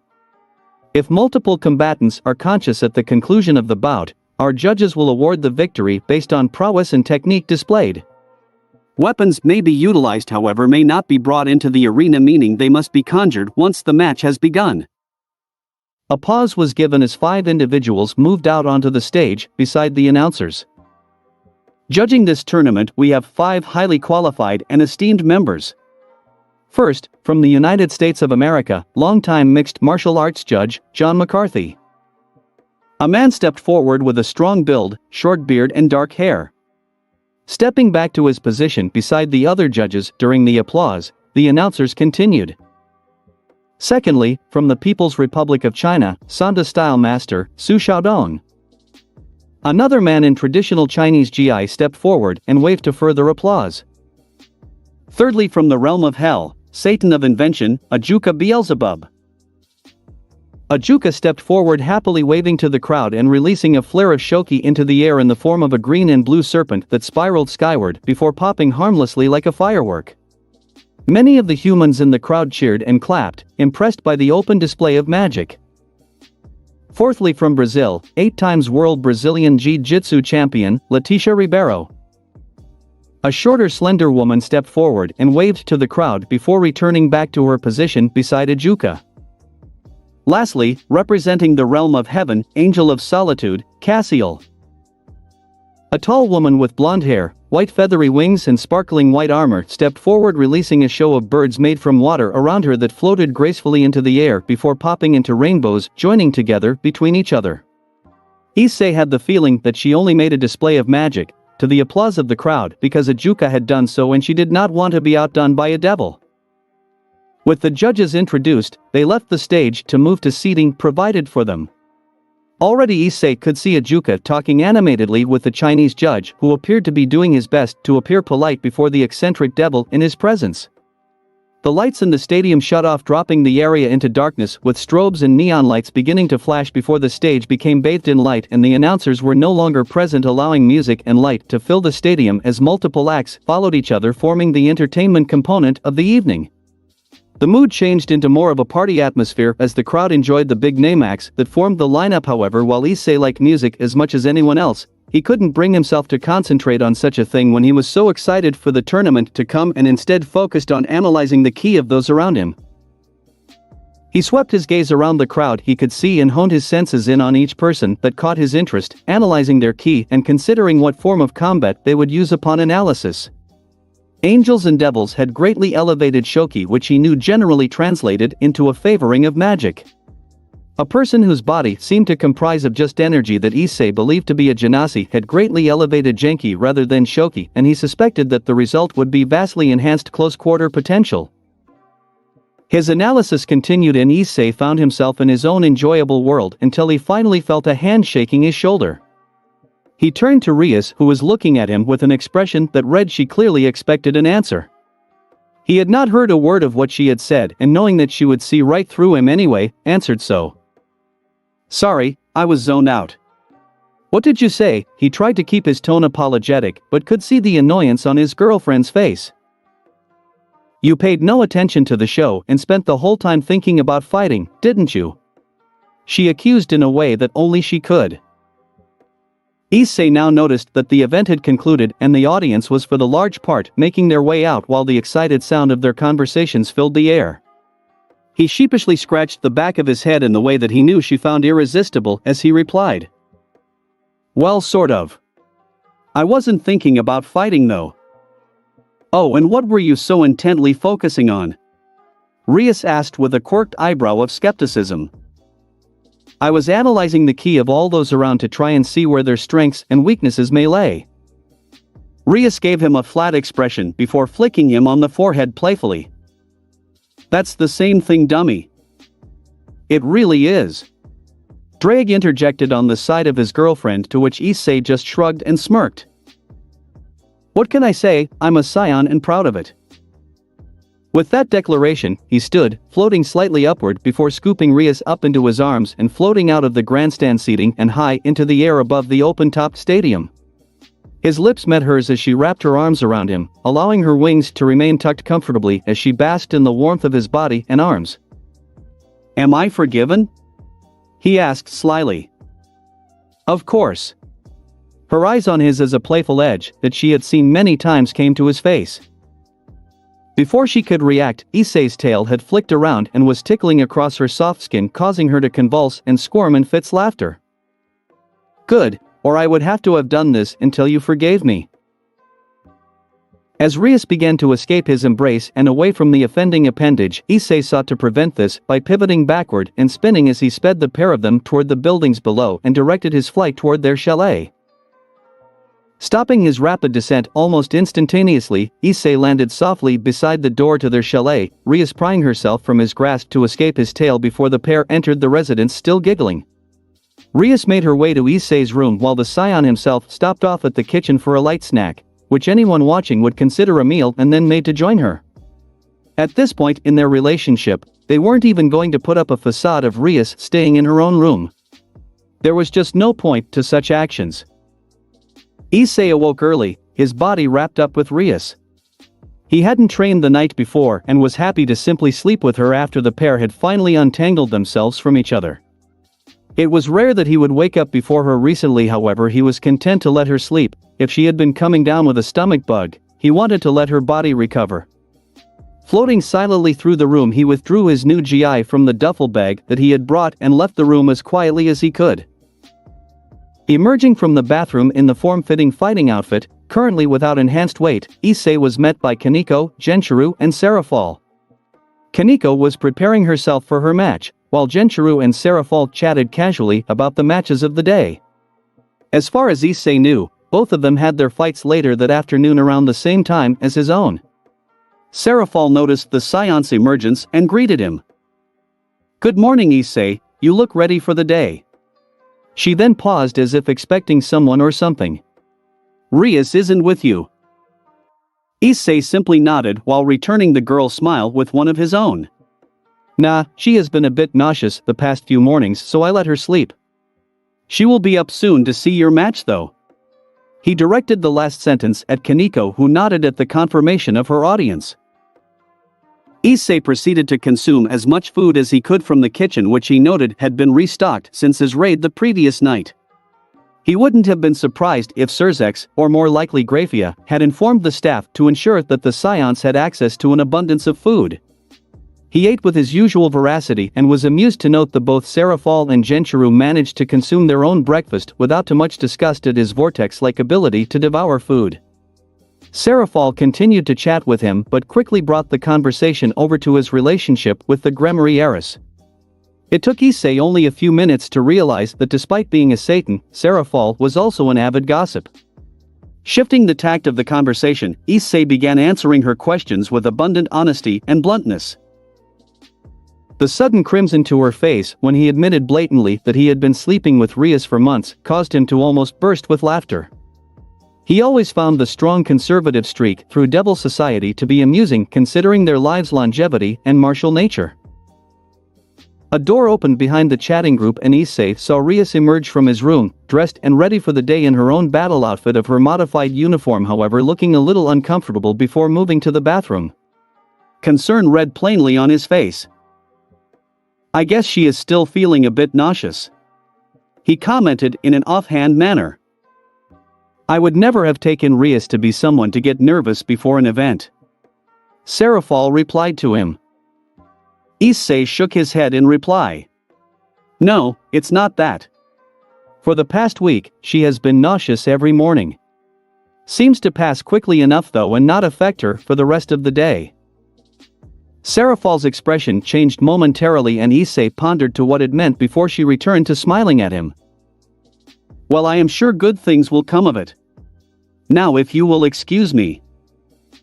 With that odd remark, she left the table and Issei simply shrugged off the interaction. He was no expert on the female psyche, especially not that of a Satan, and therefore wasn't going to worry about it further.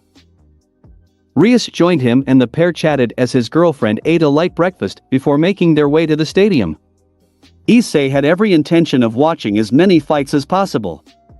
The pair settled in their seats close to Arena 1 and were shortly joined by Sebastian, Ravel, Asia, Kiba, Genshiru and Sona. Sona and Rias began chatting to catch up after the turbulent months that had passed. Shortly before the first match was set to begin at 6 sharp, the announcers greeted the stadium's audience that was mostly full. Some seats were empty and Issei expected that was due to the early hour, but for the most part, those who attended the event wanted to bear witness to as much as they could. Let's welcome our first competitors, the announcers called sharply. In a bright flash, 10 figures appeared around the fighting arena, spaced out evenly. Immediately Issei ignored the conversation around him and focused intently on each fighter below. An angel, 2 devils, 5 people that he believed to be human, another that he couldn't identify, and the last he recognized. It was the Valkyrie from his chalet that refused to speak with them all. Each person was introduced and an image of them with a quick summary of biographical data flashed across each holographic screen as they did. Issei noted that the Valkyrie's name was Ursa. Rias snorted at the name and he looked to her. It translates to female bear. His girlfriend replied to his silent question. Issei couldn't help but agree that her amusement at the cold girl being known by the name Bear was accurate. A loud gong filled the air and the match began. Instantly both the angel and both devils fired into the air, wings flared and beating, swords forming in their hands before clashing against each other above the ground-bound fighters. The ring and scrape of their weapons clashing rapidly against the other filled the air. Below them the human fighters engaged each other in a mixed melee of combatants striking at and evading others, seeking to gain an advantage while at the same time avoiding others. The combatant that Issei had been unsure of melted into the stone flooring like a liquid in the hot sun before moments later rapidly firing back out in the center of the melee and causing multiple combatants to stumble back. Their surprise was capitalized upon and 2 were rapidly struck with heavy hits that threw them out of the ring.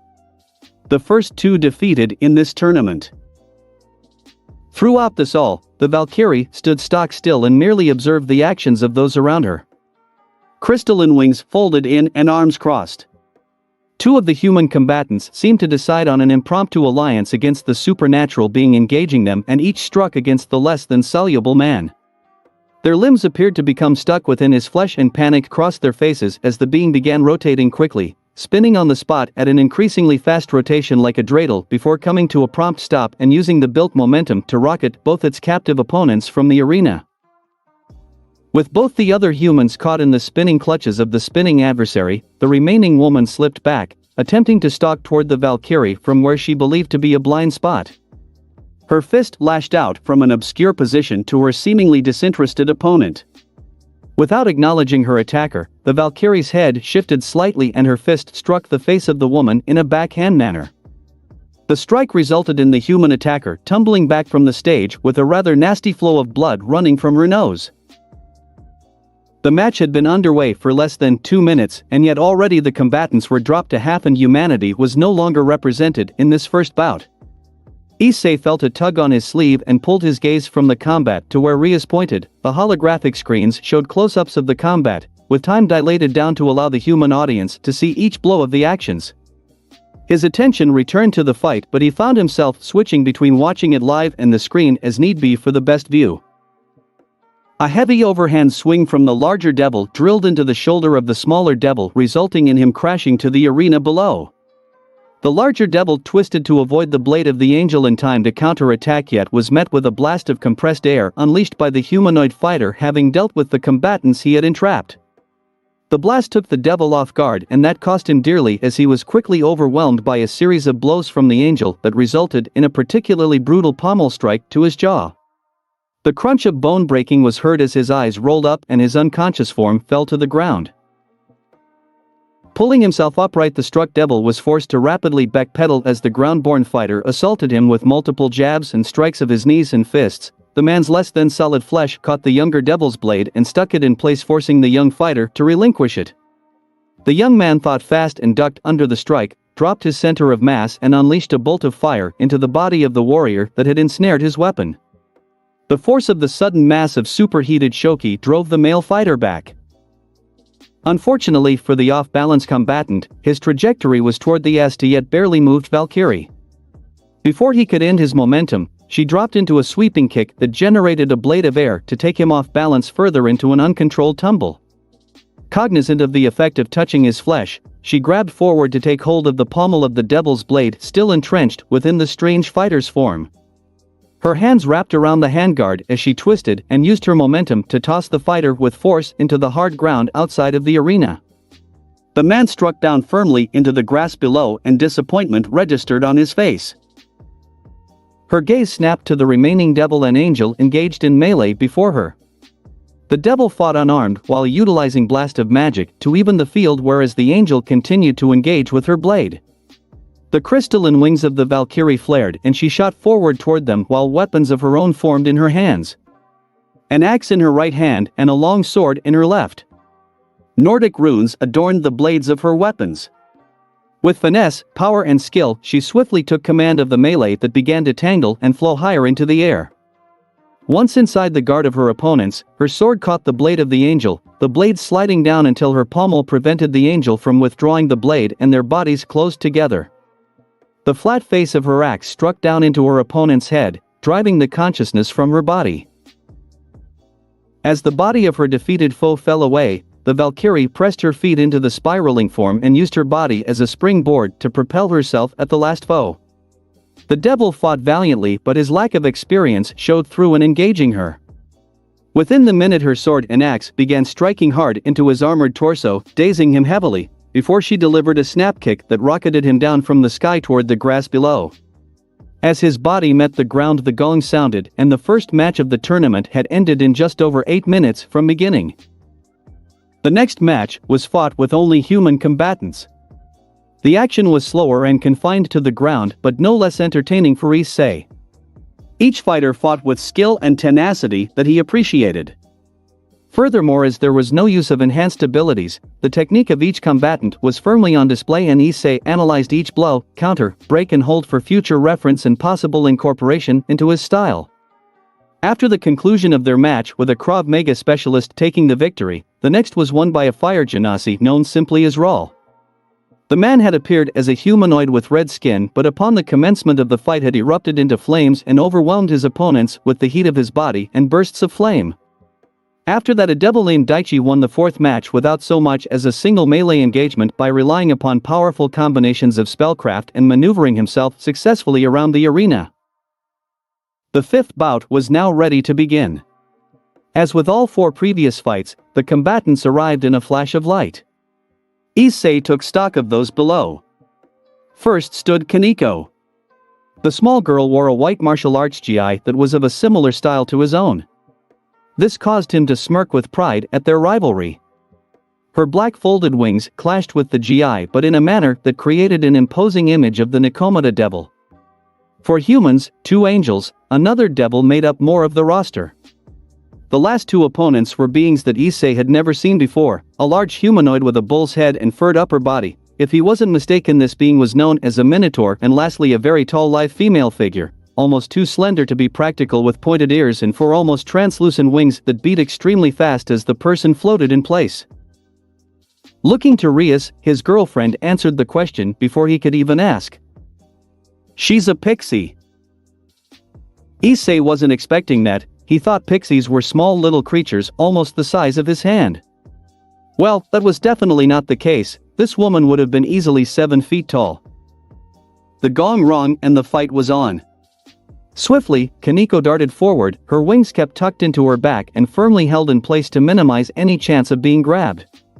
All combatants with wings had previously been taking to the air to fight. The four other airborne combatants did, yet she had a plan. Clear the ground opponents and then the sky. She darted within the guard of her first adversary and delivered a sweeping kick to the man. Her body flowed naturally into a follow-on palm strike that connected with his temple before he collapsed into the ground, completely sprawled out. Less than 15 seconds in and she had already rendered her first opponent unconscious. Never one to waste an opportunity, Kaneko pulled his unconscious body up and tossed it like a sack of potatoes at the two men charging toward her. They were unprepared for the incoming body. The first haphazardly pivoting to the right around it, while the second took the weight of the unconscious man full force and was knocked backward to the ground himself. With the space gained from this action, Kaneko twisted to the sound of rapid and heavy feet. The Minotaur had its head down and was charging toward her. She smirked and prepared to take the charge head-on. As the powerful beast man came in for the strike, she dropped to her back and drove both her feet upward into the exposed belly of the towering foe. With a roar of fury, her folly was launched skyward. Rolling back to her feet, she blocked a kick from a woman to her right with her forearm and drove her fist into the woman's cross-armed guard. Noting that her opponent was human, Kaneko lowered her strength accordingly, yet still felt the crack of bones breaking as her attack landed. The flash of pain across her opponent's face acknowledged this fact. The woman attempted to remain stoic, but her bravado was for nothing as Kaneko's fist buried itself into her stomach and the follow-up strike rendered her unconscious. She would have felt bad for inflicting such injuries on a human, but knew that the advanced medical teams would have all injuries fixed within a few hours. The two remaining human fighters eyed her cautiously as the Minotaur crashed back to the arena with a loud roar. A further bang announced the other devil's elimination via a coordinated pair of holy spears fired from the two airborne angels. The man had avoided being pierced but not being driven to the ground beyond the arena flooring. The air shifted behind Kaneko and she dove forward and twisted on reflex as fists of compressed force passed through the space she had occupied. The attacks continued and drove into one of remaining human fighters, launching him from the arena while the other dove to the side and found himself beside the recovering Minotaur. The beast man began stomping toward the downed human, who twisted and rolled in an attempt to avoid the heavy footfalls of his foe. Kaneko ignored their scuffle to focus on her attacker. The pixie floated before her and readied another volley of magic. Kaneko wasn't about to accept getting pummeled by magic and shot forward to engage her in combat. It was clear that the pixie was not a melee fighter. Closing the distance, a shrill sound filled the air, emitted from the pixie, that caused Kaneko to find her vision swimming and senses addled. Suddenly she felt as if she was in a tumble dryer, being spun around and having her reality distorted. The momentum of her assault ground to a stop as a wave of nausea threatened to cause her to lose her breakfast. She tried to focus on the pixie and saw the lanky girl's mouth moving to the pitch of the verbal assault. It was some form of sound attack. Dropping to all fours, Kaneko grasped onto the ground in an attempt to stabilize herself. She swept her vision around and saw that the other combatants, including the two skyborn angels in their own duel, were also affected by the pixie's wail. As her vision passed over the battle around her, she smirked as she saw the man take the opportunity afforded by the pixie's attack to, albeit less gracefully, throw himself forward in a shoulder charge toward the temporarily stunned beast man's abdomen. The area tender from Kaneko's double kick caused the moving mountain of muscle that was his foe to fold forward and stumble back, his left foot slipping on the rim of the arena stones with his body following to the grass below. Watching all this from the grandstand, Issei felt another tug on his sleeve and Rias indicated for him to look to his left. Looking over at where she had indicated, Genshiro was intensely watching the match with such concentration that he appeared almost to be oblivious to the world. Issei looked to Rias with a puzzled expression, silently asking about what was so interesting about that. His girlfriend leaned in. He is only that interested because it is Kaneko. Issei took a moment to catch on, but then the implications of Ria's comments sunk in and he returned her smirk. Now that he thought about it, the pair had been whispering to each other this morning while he spoke with Seraphal. He just hadn't paid it any mind at the time. With a soft chuckle, Issei returned his vision to the match in time to see the follow-on action. The pixie pushed her arms out to the side to collect energy before ending her cacophony as she threw both of her arms forward. That was the moment Kaneko had been waiting for, and the Gremory Rook acted in unison by firing herself forward from her crouched position like a cannonball. She sailed over the startled pixie's attack and crashed with both her knees leading into the tall woman's chest. The air driven from the pixie's lungs, the pair toppled backward and over the arena's edge. Kaneko's wings flared and she swooped low before spiraling upward without touching the ground. The same could not be said for her attacker, who sprawled out onto the ground whilst clutching her chest. In the air now, Kaneko turned to see a single angel rushing toward her with powerful beats of his wings, his opponent having been driven out of the fight during the pixie's sonic assault. Kaneko fired toward the angel and soon broke through his guard with a rapid-fire set of combination hooks, strikes and crosses. The heavenly entity wasn't prepared for the rate and accuracy to which she could strike. Her final strike causing him to twist back and exposed. She drove a knee into his chest, pivoted around him and clutched him in a bear hug from behind that pinned his wings firmly to his back.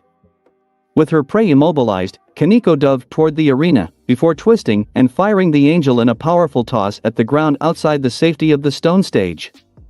Her feet touched down firmly on the tiles as the angel struck the grass and was eliminated. The sole remaining human rushed at her as she took stock of her position. Her wings folded neatly into her back as his fist shot out at her. With a quick grab and flip, Kaneko was over his head, his arm twisted and rotated in an unnatural manner behind his back into a lock and bar hold. "Well fought," she whispered before driving forward and tossing the struggling man from the ring. The gong sounded and Kaneko was the fifth qualifier. Rias and Issei joined in cheering loudly for their friend's victory before she and the other combatants vanished in another flash of light. The next fight was the first to involve no humans and consisted almost entirely of aerial combat. After a close bout, an angel by the name of Ramuel took the victory. The flash of competitors took to Arena 1 again and Issei was happy to see that Irina looked calm and prepared to fight.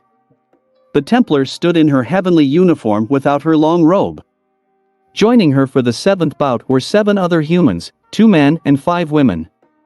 A humanoid figure that appeared to be almost entirely made of raw energy that Issei realized was a genasi. The genasi had light blue flesh with a strong current of energy flowing constantly over it that made the underlying flesh difficult to discern. Long strands of thick energy flowed instead of hair from the being's head, and the eyes were a solid white without any visible iris.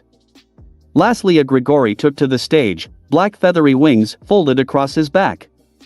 Issei tried to keep the sneer from his face at the sight of the fallen angel, who was the first of his kind to appear in a match. The match began and the fallen angel surged forward to engage the male combatant opposite himself, however had his momentum brought to an immediate halt with Irina intercepting him with a powerful slash of Durandal, the holy blade creating a small shock wave as it traveled over the figure who barely managed to dodge the strike. Forming a long dark blade in his own hand, the Grigori met the next strike of the relentless Templar head-on. The sound of metal striking metal filled the air as the pair continued to engage each other with further furious strikes, only forced to break apart as other combatants attempted to strike them in moments of opportunity. Irina felt a heavy blow crash into her back and stumbled forward momentarily before flipping herself high, briefly into the air to avoid a further strike and landing behind the woman who struck at her. With a body slam, she knocked the person forward toward the Grigori while thrusting forward with her blade over the girl's shoulder to create a conundrum for the fallen angel. The dark-winged angel stopped the woman's body with a brutal frontal kick while parrying Irina's strike aside. The maneuver prevented those attacks from harming him but left him open to the follow-on bolt unleashed on his back from the genasi. The Grigori yelped and fell forward where he was met by Irina's knee slamming into his face. She readied her blade to slam down on his back but was knocked off guard by a heavy jab to her ribs from the woman she had previously used as an involuntary battering ram. Issei watched excitedly as the battle raged on. Two of the human combatants were eliminated and then another. A fourth finally caught a bolt from the genasi to the chest and was dropped to the ground spasming and unable to continue, thus being eliminated. It is amazing that Shoki and blade attacks haven't killed someone so far. He commented in an offhand manner. You really didn't pay much attention to the opening addresses, did you? Ria stated in a rhetorical manner as Issei looked over to her as if trying to remember something he should have known. Ria simply shook her head and reiterated what had been informed to them all: the stadium is enhanced with Shoki and Genki fields. Any damage that would impale or harm internal organs is instead redistributed against the target as sensory damage that can cause a lack of consciousness. That's why weapons won't impale or stab through targets and humans can fight against other species with dying. Issei thought on what she said and remembered the information briefly. He remembered that the tournament was non-lethal but forgot about the specifics. It wasn't that important in the grand scheme of things. Returning to the match at hand, Issei watched as Irina charged toward a woman who readied herself to engage the blade-wielding Templar. Adjacent to them, the Grigori lunged forward, continuously attempting to close the space between himself and the genasi that refused to relent in unleashing bolt after bolt of refined Shoki. Irina led with a lunge that the woman dodged under and rewarded her with a snap kick to the ribs. Irina felt the blow drive her to the right. Her elbow dropped and locked the leg in place as the woman went to strike her again. Irina raised her weapon and began repeatedly pommel striking into her foe, welts and bruises forming almost instantly from the harsh attacks. The woman grimaced while seeking to flick herself up so as to deliver another kick to the holy maiden. This was the moment Irina had been waiting for, and she dropped the woman's leg while driving forward with her elbow into her opponent's head. Blood spurt as the cartilage of her foe's nose broke while the pair tumbled down to finish sprawled out on the firm concrete tiles. An instant later, Irina had delivered multiple punches to the woman, rendering her unconscious. Pulling herself to her feet, she looked over to see the Grigori breach the genasi's guard and strike his electrified cranium multiple times with a series of light spears until he was forced out of the arena and down to the ground below. Panting, the remaining two warriors faced off against one another, Durandal raised in a defensive posture while the long black blade of the Grigori formed once more and the two shot at each other. Strike after strike Irina and the fallen angel delivered to the other, and she was thankful for the training she received in the gravity chamber. It had allowed her to close the physical gap between her and the fallen divine entity against her. Parrying a vicious overhead strike, she pivoted to slice at her foe's ribs but was blocked by a further clash with the dark blade as the adversary moved himself to gain a better stance. Sweat dripped from her forehead into her eyes as she struck again and again at the dark-winged angel, who returned every strike with one of his own. The pair had been engaged in this single duel for at least 5 minutes now, and Irina knew that she would have to finish it soon lest the time expire and it go to judges' arbitration. With a dangerous gambit, she shot herself forward, allowing her foe's blade to knock Durandal from her hands but placing her far closer within his guard, and began unleashing a series of jabs, strikes and harsh elbows into the man's stomach and torso. The Grigori grimaced at the pain being inflicted on him by the human girl. He raised his blade to strike the firm, heavy pommel of his weapon down onto her head and knock her unconscious. The act of raising his arms allowed Irina more space to act, and the girl shot out a quick 3-strike combo of a left jab, left elbow and right cross into his exposed jaw. The angel's eyes unfocused and she used this to sweep his legs out from under him. With her foe crashing to the ground, Irina mounted his body in a dominant position and prepared to finish him when a long gong sounded. Instantly she halted her fist and lifted herself from the fallen opponent. The announcers declared the match over and the judges' deliberation was awaited. Hearing a groan, Irina looked down and felt conflicted at helping the Grigori to get up. Her chivalrous morals conflicting with her harsh feelings at the death of Zenobia. It only took a moment for her vows to the church to win out and she offered him a hand to stand up. The fallen angel accepted her offer. As he rose he spoke. "I would never have expected a human to pack so much power." Irina replied dryly while lifting Durandal back up and dismissing the holy weapon.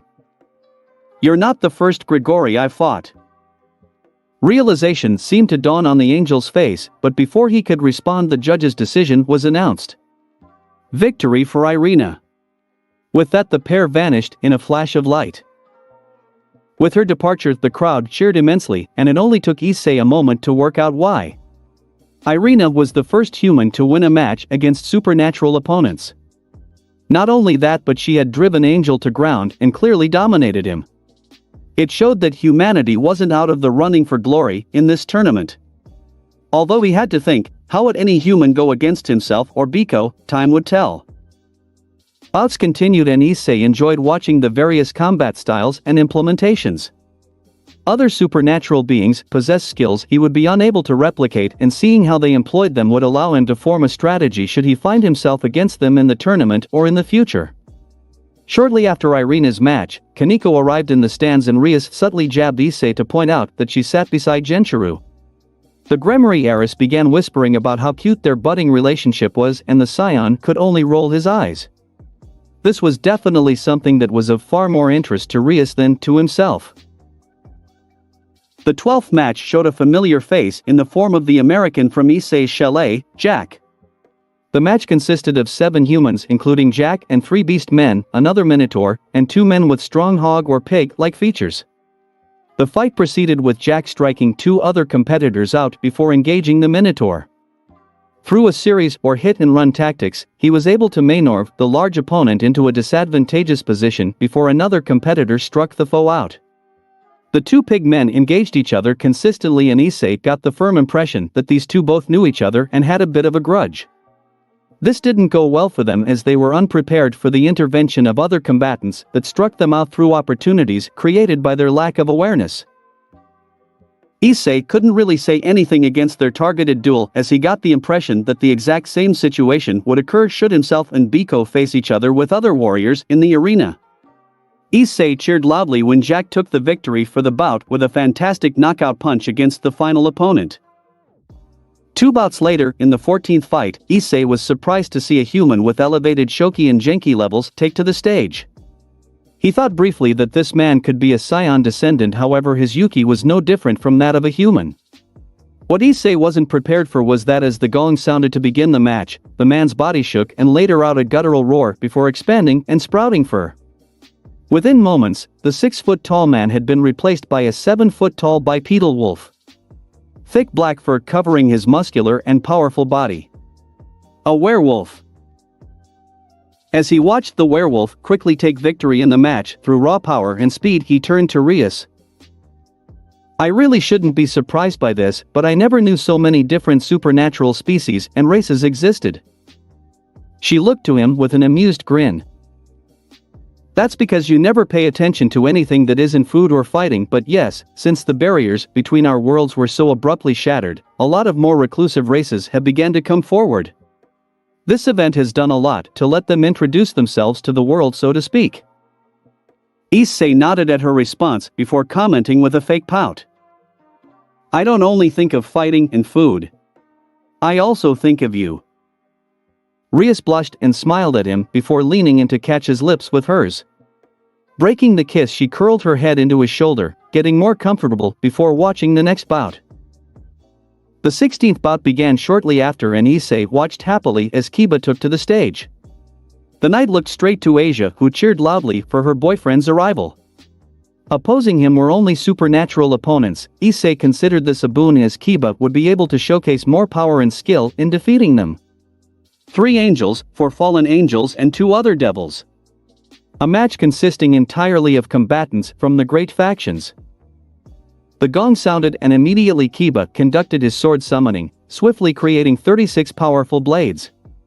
He caught 2 while the other 34 split up and began assaulting each foe. Issei knew that Kiba fully intended to be the first combatant to defeat each and every one of his fellow combatants in a qualifying round himself. Within the first minute, 4 opponents had already been driven to the ground by the sheer volume of strikes they were receiving from the abyssal blades. Kiba himself leapt forward and engaged 2 foes singly with his 2 blades dancing elegantly as he parried and struck repeatedly against them. A gruesome cut across one angel was transferred into neurological input and caused the winged foe to crash down unconscious, allowing Kiba to focus entirely on the single opponent. With each defeat of a foe, the blades converged on other opponents, adding to the volume of powerful attacks that they had to handle. This created a trickle-on effect of the battle becoming more and more sided toward victory for the Gremory Knight as the fight progressed. Less than 5 minutes in, Kiba stood as the first solo victor to personally knock out all 9 other components in a lightning-fast victory. The crowd cheered raucously as the announcers and judges stated their amazement at the speed to which the seemingly young devil had claimed his win, and the murmurs through the crowd quickly alluded to Kiba being a crowd favorite for tournament victory. The Gremory Knight returned to the stands 2 bouts later. To the excited congratulations of his girlfriend and friends, he couldn't help but give a confident smirk to his saiyan compatriot. The implication was clear: Kiba had thrown down the proverbial gauntlet of rivalry by the outstanding success of his match. Issei simply returned the smirk and knew that he would have to achieve total victory even faster to prove his superiority. The 18th bout was the first to be won by a member of the Gregory, with a tall female fallen angel taking the victory. 2 matches later, Ria stood up, kissed Issei and left to attend the waiting room as requested for combatants 45 minutes before their bout. As she departed, Serafal caught her hand and squeezed it with an oddly serious expression. "Be careful." Issei simply watched the unexpected display as his girlfriend replied with a smile and a statement not to worry. When Rias returned, he would have to ask her what that was all about. Surely Serafal knew that Rias was exponentially more powerful than she had been 6 months ago through the combination of the trials they had faced and the training she had put herself through alongside him. Deciding that this once again was something not worth worrying about at the moment, Issei watched the 22nd match with increasing interest. The girl who won moved in a manner very similar to Kaneko and possessed attributes very similar to his friend and sparring rival. He looked to the girl, who noticed his inquisitive gaze. "Yes, she is also a Nikomata." "Do you know her?" Issei shot off, hopeful to potentially find another skilled sparring partner. Kaneko replied with a deadpan expression that read that she thought his question was idiotic. "Do you know every scion?" Her question was designed to show him how stupid it was to assume she would know every Nikomata, but Issei also noticed a chance to put it back on her. "Of course, myself and Biko. It is a fairly exclusive list." Kaneko had to admit his point there and couldn't help a small snort of laughter while shaking her head. "Right, but no, I don't know her."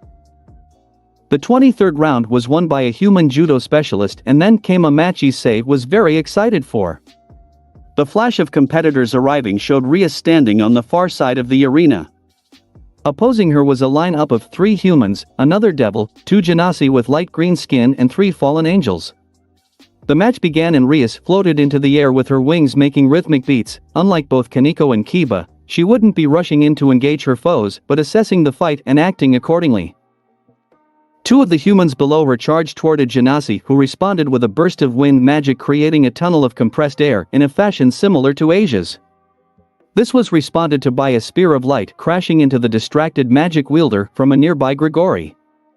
Ria's observation of the arena was cut short by her being forced to pivot away from a light blade swung at her. A fallen angel girl of similar age to herself continued to lunge forward and strike at Rias with the crackling purple blade. The Gremory heiress put her attention on the girl while maintaining knowledge of the battle around her to avoid being blindsided. As the girl brought both her arms to her right side so as to direct a powerful two-handed swing at the Gremry heiress, Rias formed a mass of destruction energy in her hand intercepted the swing. The small magic orb erupted and destroyed the light construct. Surprised at having her weapon destroyed, she was completely unprepared for Rias shooting forward and crashing her knee into the girl's face. Without even watching her body fall from the sky, Rias knew she was unconscious. The air tightened around her and Rias felt pressure as air buffeted her from each direction.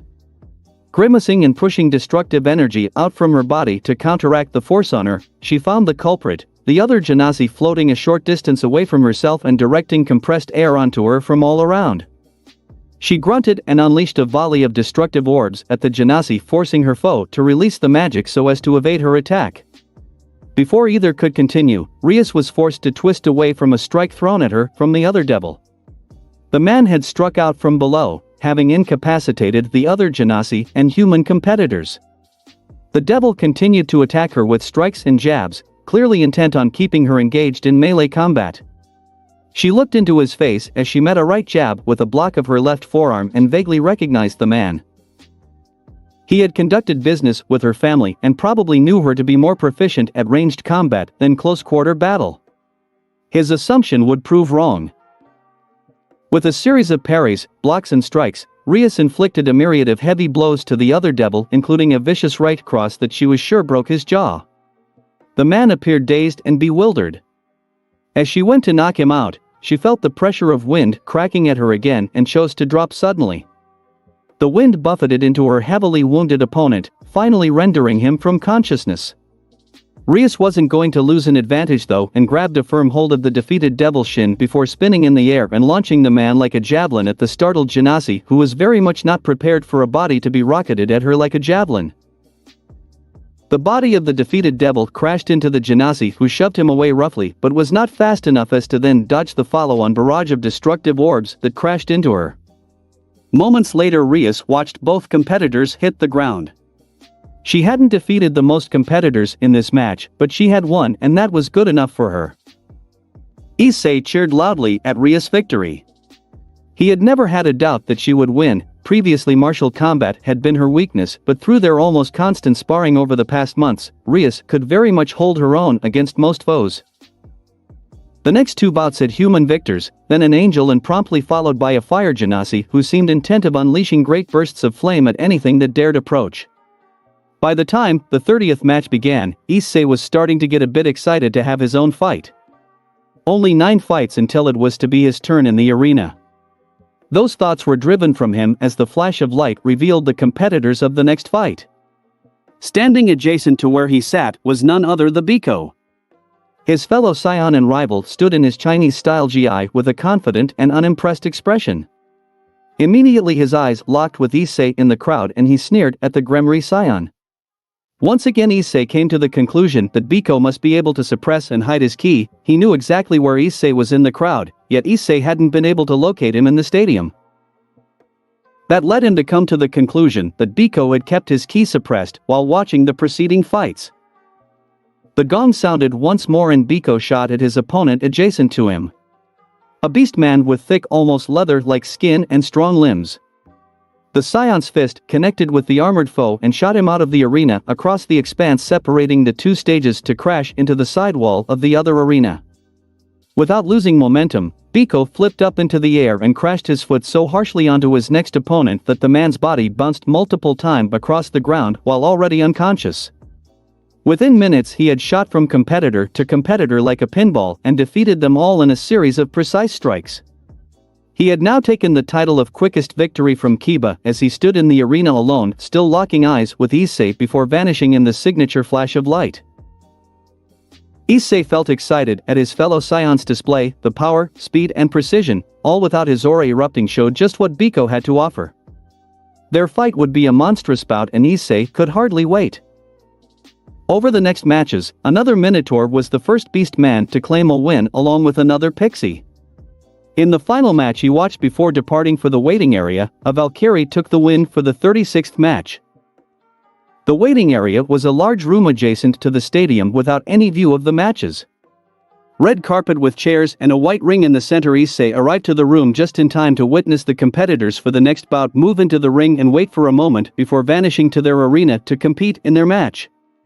Another group seemed to be in the midst of warming up as others were arriving, and Issei knew they were the 10 to fight before him. He looked at the other 9 who would be joining him as they trickled in. 2 angels, a Valkyrie, for humans, and 2 Grigori. He assessed them and, noting their levels of Shoki, Genki and Yuki, came up with a plan for how he himself could take the fastest victory in a qualifying match away from Biko. The group before his entered the ring and vanished as he got up and conducted a few light stretches. His body felt pumped up and ready to go. The excitement of the tournament causing his saiyan blood to almost burn with eager anticipation. He looked to the large digital clock counting down the time and informing the combatants to prepare. The digits changed from white to red and a timer showed 60 seconds until his turn in the arena. He stood in the white ring as his fellow competitors did the same. His ki already flowing through himself and pooling for use. The dams opening within him and releasing their pent-up power under a disciplined control. The world flashed once in a single blink and Issei found himself in the arena with his opponents. The gong sounded, announcing the beginning of his match, and he acted instantly. He shot forward into the center of his arena and released the flow of his ki within himself. The dams broke fully in power, flooded his body like hundreds of raging tsunami. With a bellow to the heavens, Issei's aura flared around him and rose to the sky above, reaching above the roof of the stadium as powerful winds erupted from his body. The aura only a blinding white as he refrained from tapping into the legendary power that he had access to. It wouldn't be necessary. Even without transforming, the energy he unleashed cascaded into his opponents.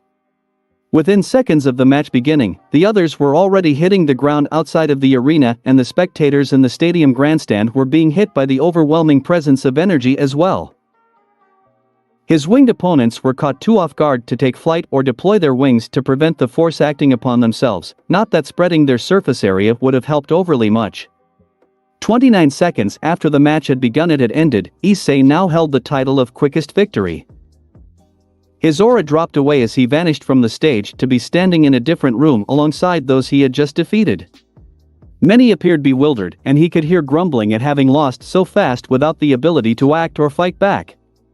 This room was similar to the waiting room except with blue carpet and a large digital board with the names of each fighter for each round listed along with who had won each bout. He was happy to see Victor against his name. He made his way back to his seat in the stands with many people looking at him in amazement as he made his way through the crowds and rows of seating. He caught snippets of conversation from people that felt the power of his unleashing aura, to devils comparing his display in the rating game. He sat next to Rias, receiving congratulations from everyone, including a hearty slap on the back from his father. Rias leaned in to kiss him with a soft show-off accompanying her lips and smile. He couldn't argue, he had showed off and cemented himself as a contender for overall victory. The rounds all moved forward with Issei excited about the fights in the days to come and almost giddy with anticipation to engage Biko in combat again.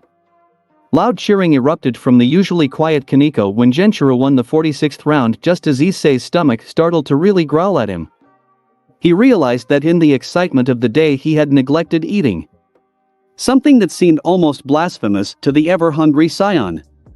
Catching a food vendor's attention, Issei proceeded to take every piece of food the man had and soon was the one responsible for a small mountain of hot dog, burger and other fast food wrappers building in the areas in front of his seat. Moving into the evening, Vela won his match with what Issei had to admit was some rather skillful moves. While it was clear that Albion's host fell far short of himself in terms of raw power, the outcast devil had a fighting style that belied a high degree of skill and prowess.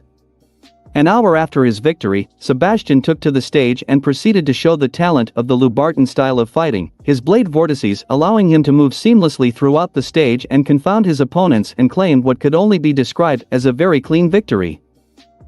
On the second-to-last match, Seraphal finally took to the field. The rather eccentric and outgoing Satan fought with 2 blades, one of fire and another of ice. Her strikes as she carved her way through her foes demonstrated everything Issei expected: power, control, precision, speed and finesse. Engaging her in combat would be an exciting endeavor, and he found himself hoping to be able to face her one-on-one in a future match. The final match was won by an angel, and with the qualifiers complete, the large screens began scrolling through the images and names of each victor from the day. The announcers and judges discussed the highlights of the day's matches as well as speculating what they could expect in the days to come. Before he could even rise from his seat, his phone buzzed with a notification, as did Rias, Kaniko's, Kiba, and the other 63 qualifiers.